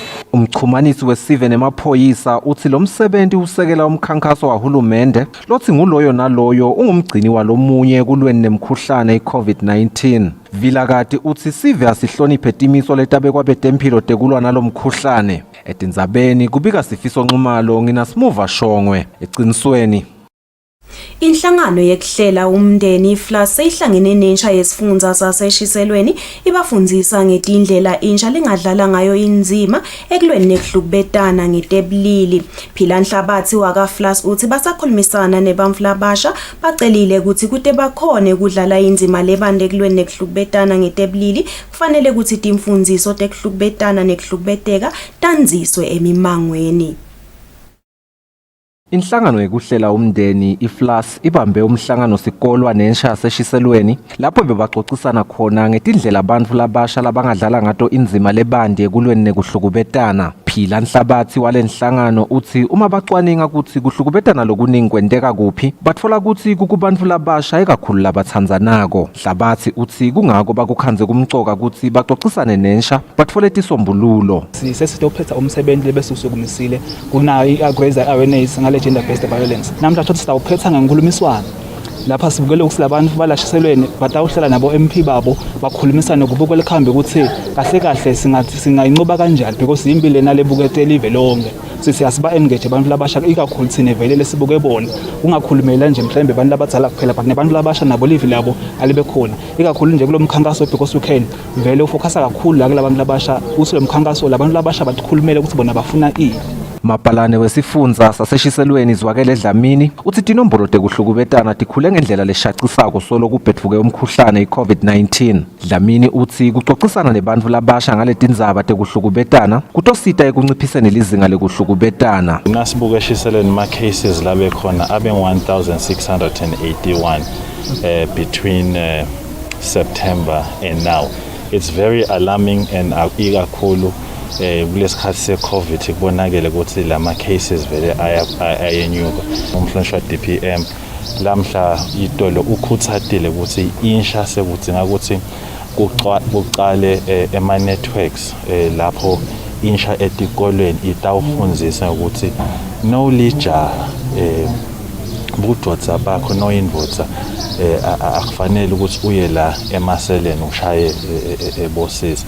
Instead lama masela wasebenzise very productive. Lilunga lephalamende lesifundza saseshiselweni nokuthula Dlamini lithi libonga inhlangano yekuhlela imndeni ukuthi ikhulumisane ifundzise abantu labasha bakulesifundza saseshiselweni. Sithakasele kakhulu le initiative lo sabona lokuthi nasingacala ngale youth lokushintsha le ngqondo yekuhlukubeta singabe sisebende kakhulu kwatise ukuthi lelifuku lelitawube lelikhula konyalo litabe linemicondvo loshintshile. Angemakhulu lasitfupha nemashumi lamabili nemfica emacala ekuhlukubetana labhaliswe emaphoyiseni kusukela ngenyanga yaBhimbidvwane kuya enyangeni yeNgci kanzi munye kulabatsatfu lababodzadze bahlukunyetwa abantu besilisa lapha eveni. Etindzabeni kubika Sifiso Nxumalo nginasimuva Shongwe eBethesda enhlangano.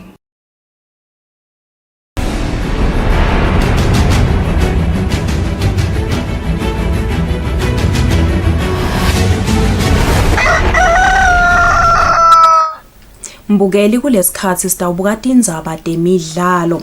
Umphathi wenhlangano lengamele tinhlangano temidlalo iEswatini Sports Council Darius Dlomo uthi tinhlangano letingakatfoli imvumo yekuchubeka nemidlalo yato kutawudzinga ukuthi tikhombise indlela letitawusebenta ngayo lekhombisa kuphepha kumkhuhlane i-COVID-19. Dlomo uthi lokhu kuyindlela yekusita letinhlangano ukuthi tisheshe tibuyele emidlalweni yato. Noma letinye inhlangano temidlalo lapha eveni tiyachubeka nemidlalo yato, kepha tikhona letingakatholi imvume yokuchubeka nemidlalo ngesizatfu sekuthi imidlalo yato inebungoti lobukhulu bekwanzisa ligciwane le-corona. Ngikusho kwemphatho inhlangano engamele letinhlangano temidlalo lapha eveni Daraslomo, letinhlangano letingakatholi imvume ukuthi tibuyele ukudlalisa imidlalo yato, fanele tikhombise ngekuthi tichamuke nemaso ekuthi nangabe tiyavunyelwa ukuthi tiyadlala, tingavikela kanjani ukuthi leli gciwane linganzi kule midlalo. Kuma sporting codes bantu batawunaka ukuthi ibhola it's a contact sport. Lomunye umuntu angatibuta ukuthi awulala abanye ke laba contact bona aba resuming ngani nalama associations la manye la ngaba contact if they can present a plan le khombisako lokuthi le risk incane because most of the time the sport stab ezidlalwa abantu laba present a negative test. I'm ready to hear lawo ma presentations e-office lami and take them. Dlomo uphethe ngekubonga kuleti inhlangano letithole imvumo ngekulandzela imigomo lebekiwe ekuvikela kwanza kwemikhuhlane i-COVID-19. Uthi inhlangano temidlalo etfaka ekhathi igaluva, ichess kanye nebhola tigcine yonke imigomo ekuvikela kwanza kwalomkhuhlane tisadlalisa imidlalo yato. Etindzabeni Eswatini TV kubika samukeswe khoza kanti umbiko uhlanganiswe nguFabrice Msonera eMbabane. Mbukeli tikuca lapho tindzaba tensimbi yesikhombisa ekuseni kanti kulesikhathi sitawubuka sona simo semkhuhlane i-COVID-19 lapha eveni njengoba mbukeli solotiya ngekukhula tinombolo tabo bamvu labatfolakala nalo mkhuhlane njengoba elangeni layitolo samo sibonile ukuthi nakhona kukhona futhi losishile emhlabeni ngenxa yawo lo mkhuhlane. Kunjalo nena sibuka nombiko lethuleyo ngiyindvuna yitempilo lezinkosi ibikile ukuthi ifoleyo nami iphumela leng 542 kwase kuthi laba 21 babo bafolakala ukuthi banawo lo mkhuhlane letha emaswati lanawo lomkhuhlane la luleme ku 6633 nanginele uyakhona lo khona lovela futhi naselanga layitolo ukuthi kukhona losishiyile ngawo umkhuhlane i-COVID-19 kanti losishiyile ngumakolo neminyaka lengamashumi lasikhombisa nesiphohlongo wesifundza sakaho. Ngiyabonakala sami ukuthi uyabona ukuthi labamfu labasishaka ngalomkhuhlane solo nje kulamalanga lalandzelanako it's from 50 lamuhla sina 78 uyabona ukuthi vele ngilabamfu labadzala kulamalanga labasishiya ngenxa yawo lo mkhuhlane lokusho ukuthi mbukeli kufune vele siqinisekise ukuthi labamfu labadzala vele siyachubeka siyabanakekela kulomkhuhlane ikakhulu laba labanetifo samu lokhanza ukuthi mhlawumbe sowunabo shukela sowunabo hypertension sowunetifo mhlawumbe la vele anato njengoba uhulumeni uyasho vele ukuthi laba labanetifo letithite kufanele sibanakekele kakhulu ke bona.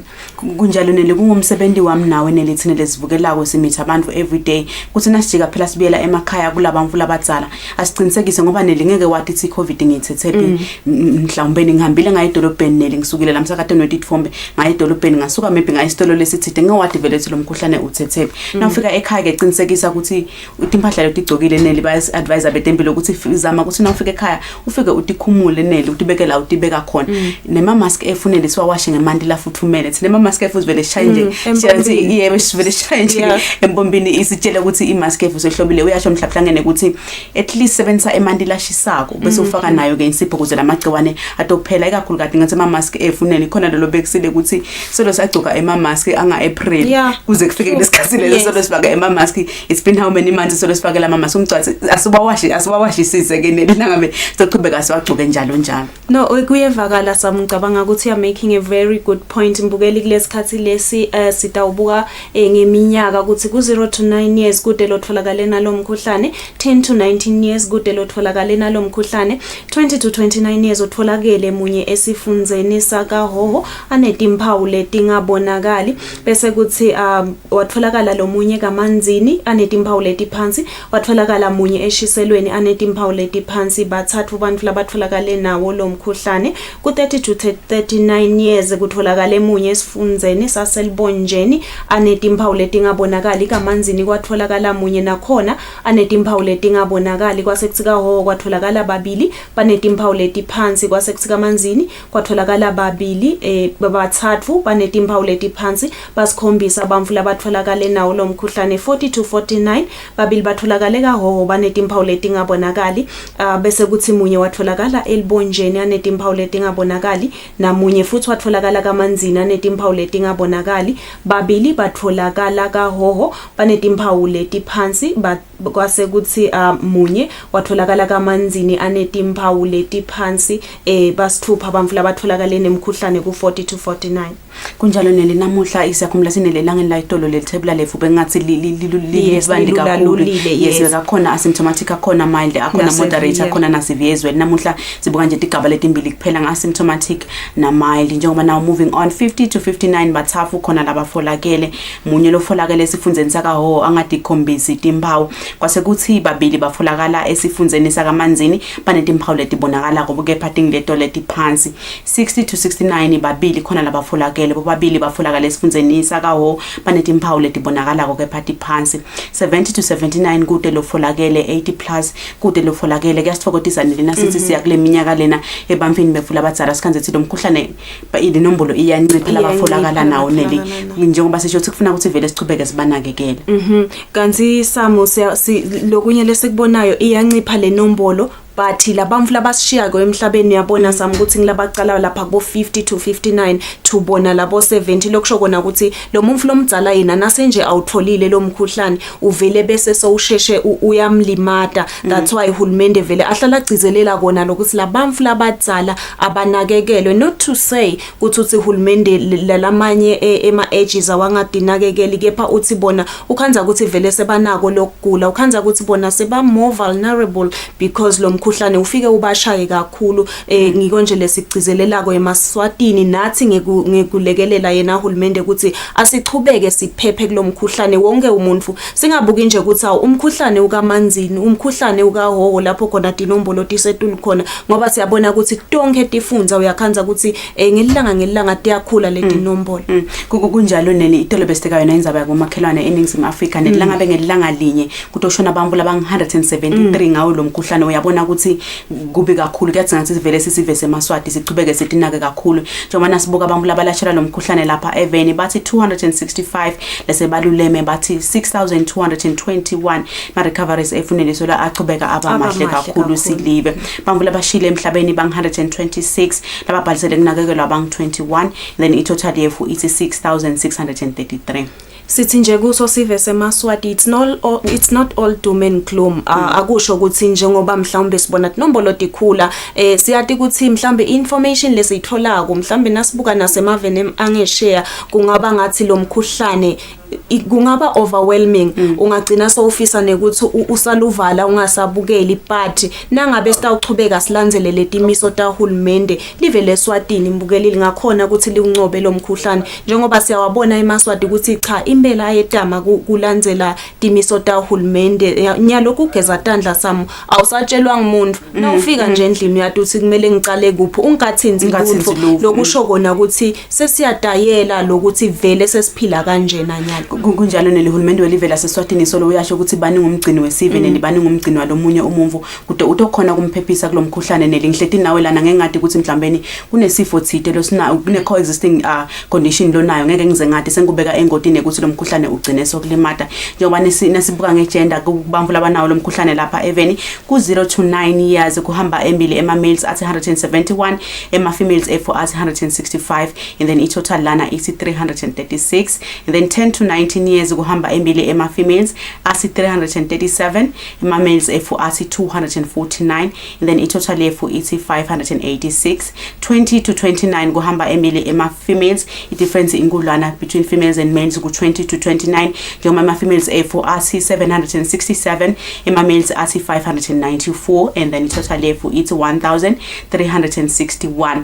30 to 39 kuhamba embili ema females nakhona athi 981 ema males athi 832, and then itotal efo ithi 1813.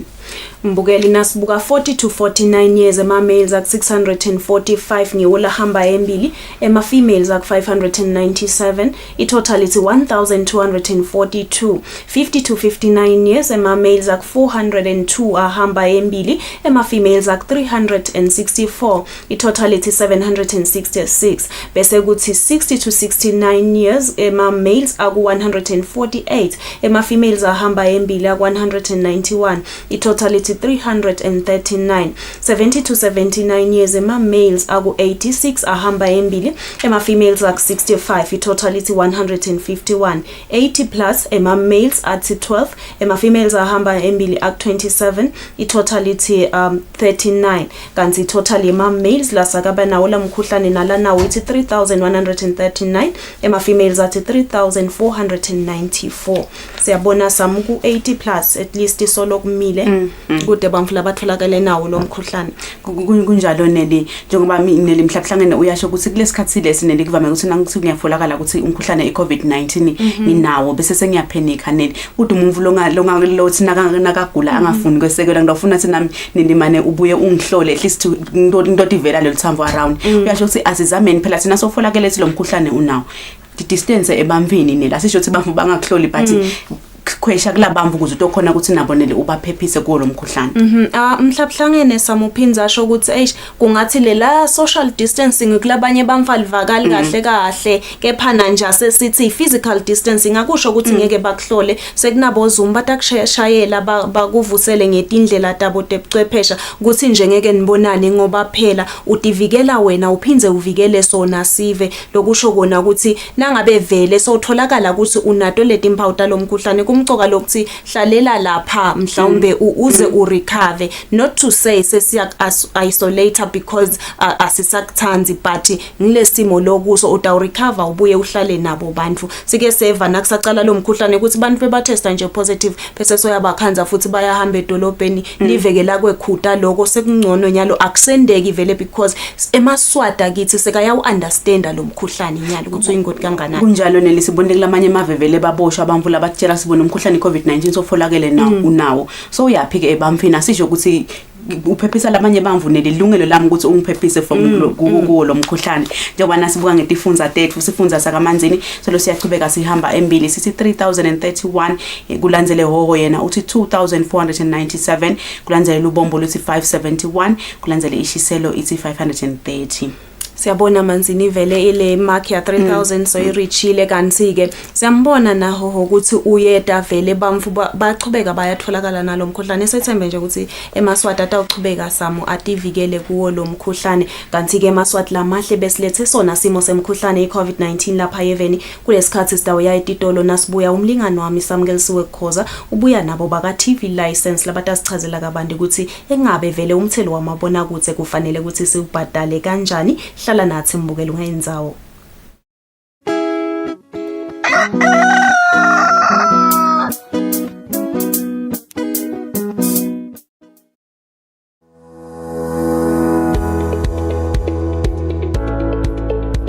Why should we pay our TV license? The content on our local television is actually more up to date. The industry is enhanced. It is a criminal offense not to pay your TV license and attracts a fine of 500 emalangeni or 6 months imprisonment. And the industry is definitely blooming, ladies and gentlemen. So that's what we have for you. But we'll be right back just after the break and we'll give you more of Miss V. Pay my TV license. That's why I can enjoy the benefits of an enhanced industry and keep track with recent transformation.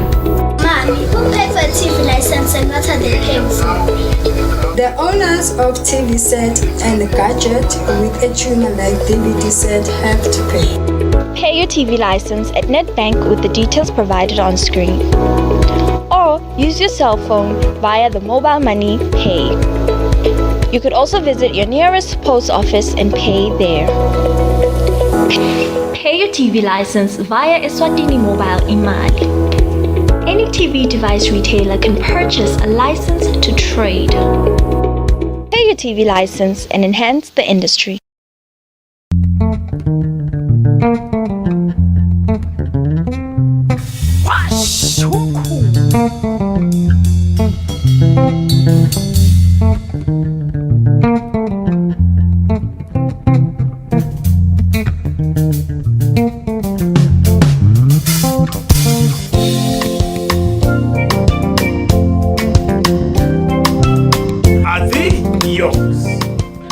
Ngabukela ke washa umkhukhu every Sunday at 3 p.m.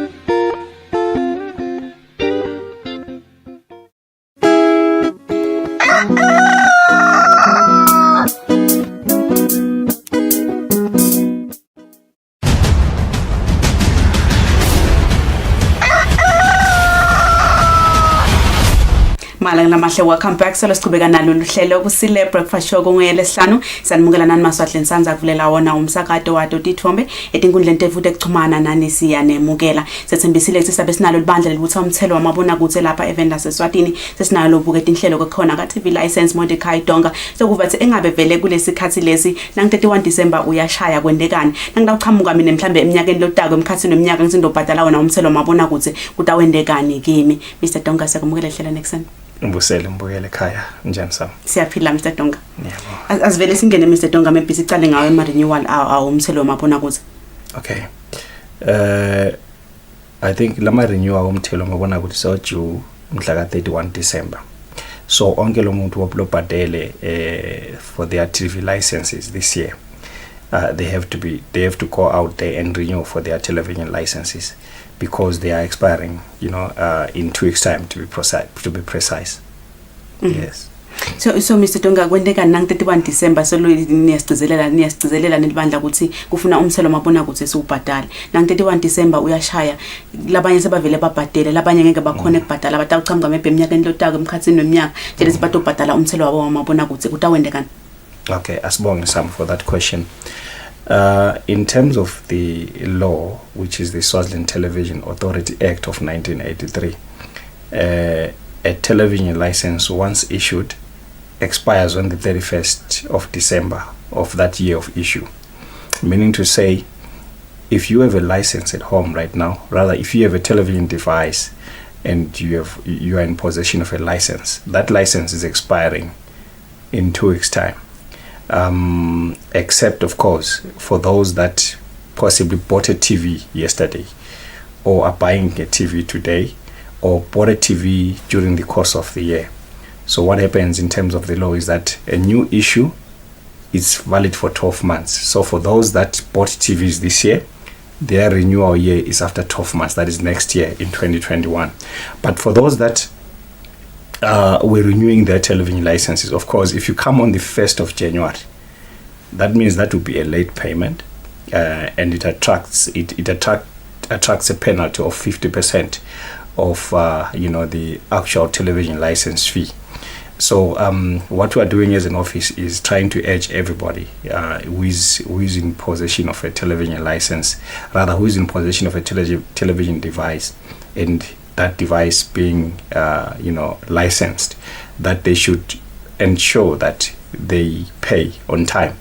What we have noticed is that people scramble to go and pay maybe on the last day, on the 31st of December or on the last week, and you find queues in our offices, queues at the post offices and the like. So we're urging people that, look, this is the time for you to pay, to avoid the hassle, to avoid the scuffle and the pressure that you might face in our offices or at the post office. And further, if you're paying now, you run rather if you want to rush and pay on the last day, you run the risk of not managing to pay. And of course, your license would have expired. As you overlap into the following year, you have no license in terms of the law, and should you come to pay, that is likely to attract a penalty. Thanks, Sam. Mr Donga, ngifuna kufola lokuthi nasikhuluma ngemthelo mabona ukuthi uyasho ukuthi maybe kunanaba labathengela unyaka i-TV license mabona ukuthi wabo i-license yabo ita expire after 12 months, which means ngumnyaka lotako. Kunanathi ke Mr Donga lengathi thina asikakhona ukubhadala lo nyaka nalomnyaka lophela sikakhona ukubhadala sinetikweleti lengathi vele soloti khona. Mase ngiqhamuka nyalo sengibhadala nasi salonyaka kwendekani lapho. Okay. So masoqhamuka sobhadala, let's say for this year, what our office does is they look back and calculate for you how much you are owing, and of course advise you that you are still owing. Look, everyone who's got a television device right now and is at home and has no license is doing so deliberately. Moreover, we have come out in numbers and a number of times to urge people to pay or to renew for their licenses. So what I'm trying to say is this, that if you come to our office now and you want to pay, obviously your license, your television device has accumulated, a debt, and what we will simply do is to arrive at payment terms with you, because you understand, the situation that people might not be able really to pay at once. So we can get into a payment term plan with you so that you clear the debt that is outstanding. But for this year, we are urging you at home to come and renew your license. Yes. Ngakufala Mr. ukuthi so far simo umkhuhlane COVID-19 ukhona. Nanibuka nilibandla kunjani? Bamvu sebakhona bagcubuteleka ukuthi vele umthelo mabona ukuthi asubhadale noma soloku efana maybe naseminyakeni edlulile. Okay, asibonge Sam for that question again. I think this year has been amazing in the sense that a lot of people have come forward to pay for their television license fees. I think as an office, as we're looking at the statistics as it last month, we noticed that by this time, rather by November 2019, we had about close to 19,000 who had paid. But this year, the number is actually higher. Meaning to say that there is more compliance as we cover the years and as we proceed with the years. People are seeing the need to pay for their television license fees. So I think we're seeing an improvement, in as far as compliance is concerned. Some, yes. Ngifuna kufola ka Mr. Donga ukuthi engabe ngwaphi maybe detinye tikhala lentifola ko esiveni ngoba nasikhuluma ngemali nasikhuluma ngekubhadala Mr. Donga bavu baqala nje complaint icala ngisi athi mina nginanathi thinking anati maybe ngitiphi letinye ama complaint linafola ko esiveni ukuthi mina angibhadale umthelo because of this and that. Okay. Initially the complaint was content. People used to complain a lot that Eswatini TV is showing them old stuff. You'd be surprised that complaint is no more. People are happy with the programs now. Mainly, most people that are watching TV, Eswatini TV now, they are very happy. And what we have noticed as an office is that the programs on offer now not only cover, a particular sect of people, but it covers everyone. The youth is happy, the elderly are happy, and we can only applaud, Eswatini TV for the improvements that they've made. But without really applauding Eswatini TV alone, we also want to thank those that have come forward to pay for their television, license fees. Our mantra is pay yours and enhance the industry. And as we look back, we think that the industry has indeed been enhanced in the sense that, one, we've got a television license fee management system that is fully functional. Okay, we've got programs that have been rolled out, which programs not only focus on the youth and the elderly or on all people, but which programs are specifically designed for Emaswat, and which is a very good thing. And we as a project are very happy with that. Our mantra of enhancing the industry has been met. Yes. Asingena ke Mr. Donga ukuthi nalonyaka noma umkhuhlane COVID-19 bokhona ke pasibonile bamvu bavela enkantolo maybe asingene ngama prosecutions. Okay, yes. Some in a way to try and have people comply, as we always say, we use two approaches: voluntary compliance and forced compliance. Which I may call in simpler terms the push and pull strategy. So as we rolled out the project, we tried as much as possible to pull people to us through our robust advocacy, through a lot of engagements, and through the introduction of incentives, where people pay and stand a chance of winning this and that. We think that we have done well in as far as that area is concerned. But however, there is so many people that are not paying, and we've thought that with these ones we need to push them. Okay, and how do we push them? It's a way of forced compliance. We try and use prosecutions because the law allows us to do that. The law says that if you're in possession of a television device and you fail to license it, you commit an offense. So we have many criminals out there who don't know that they are criminals, in the sense that if one has a television device at home and is not paying for a license, he's a criminal. So what we've done is this year we have done more than 200 prosecutions, if you can imagine, throughout the country, and most of the people have been convicted, and one is not aware of the effect of that conviction. If you are a young man or a young lady and you have a previous conviction, that works against you. Should you look for employment, or should you be, wanting to do other things in as far as references are concerned?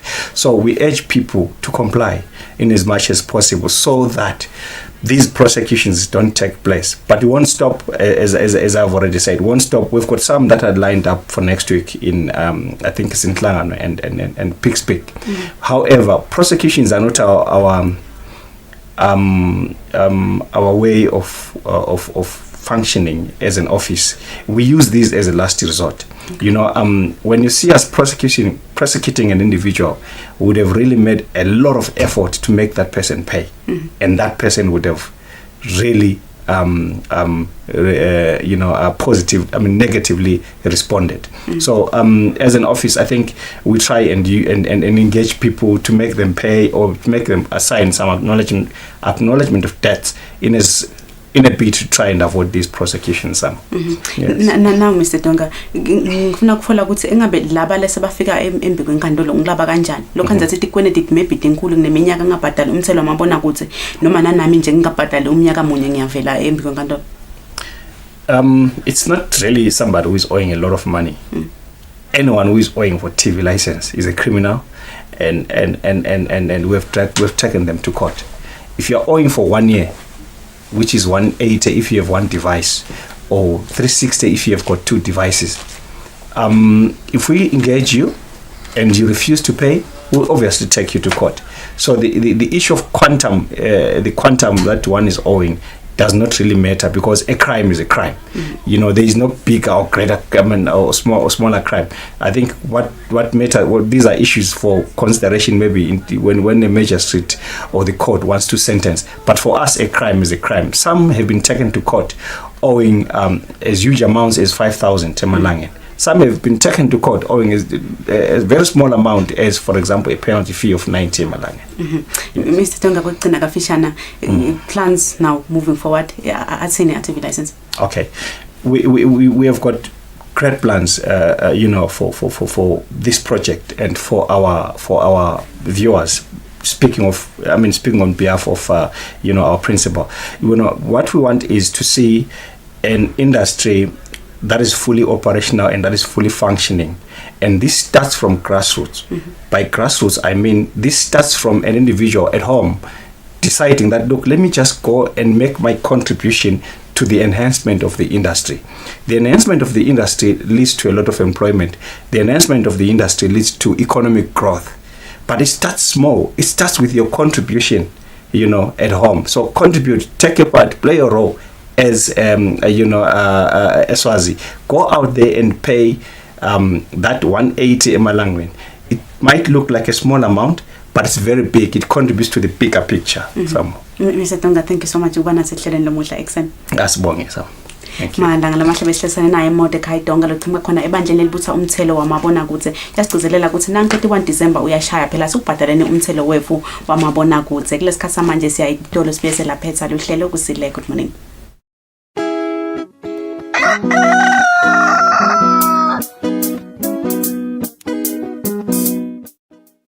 It is the time of the year where as a nation we all reflect on the outgoing year 2020 and our good fortunes with Thanksgiving.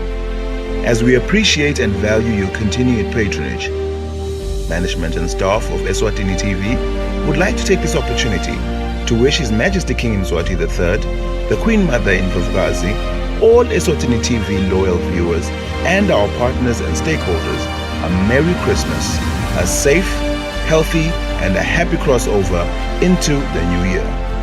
May the festive season and the new year be filled with peace and prosperity for all.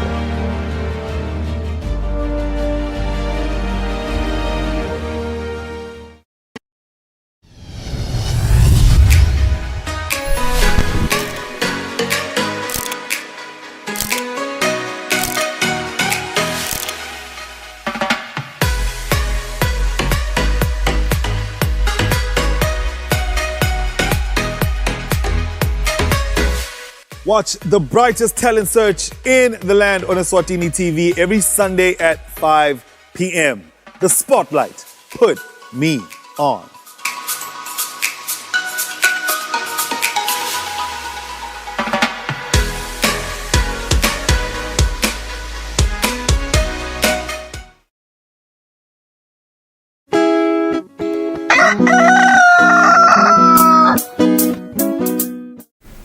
Mbukeli silishaya silibeka lapho lihlelo elangeni lalamuhla ube nempela sonto lenhle mbukeli asibonani ngemsombuluko ngensimbi yesithupha usale kahle malanga lamahle. It's been a wonderful week, it's been a wonderful morning. Sathemba sinthokoze kakhulu ukuhlalisana nathi eluhlelweni. Sinifisela impela sonto lenhle futhi nalephephile nisale kahle.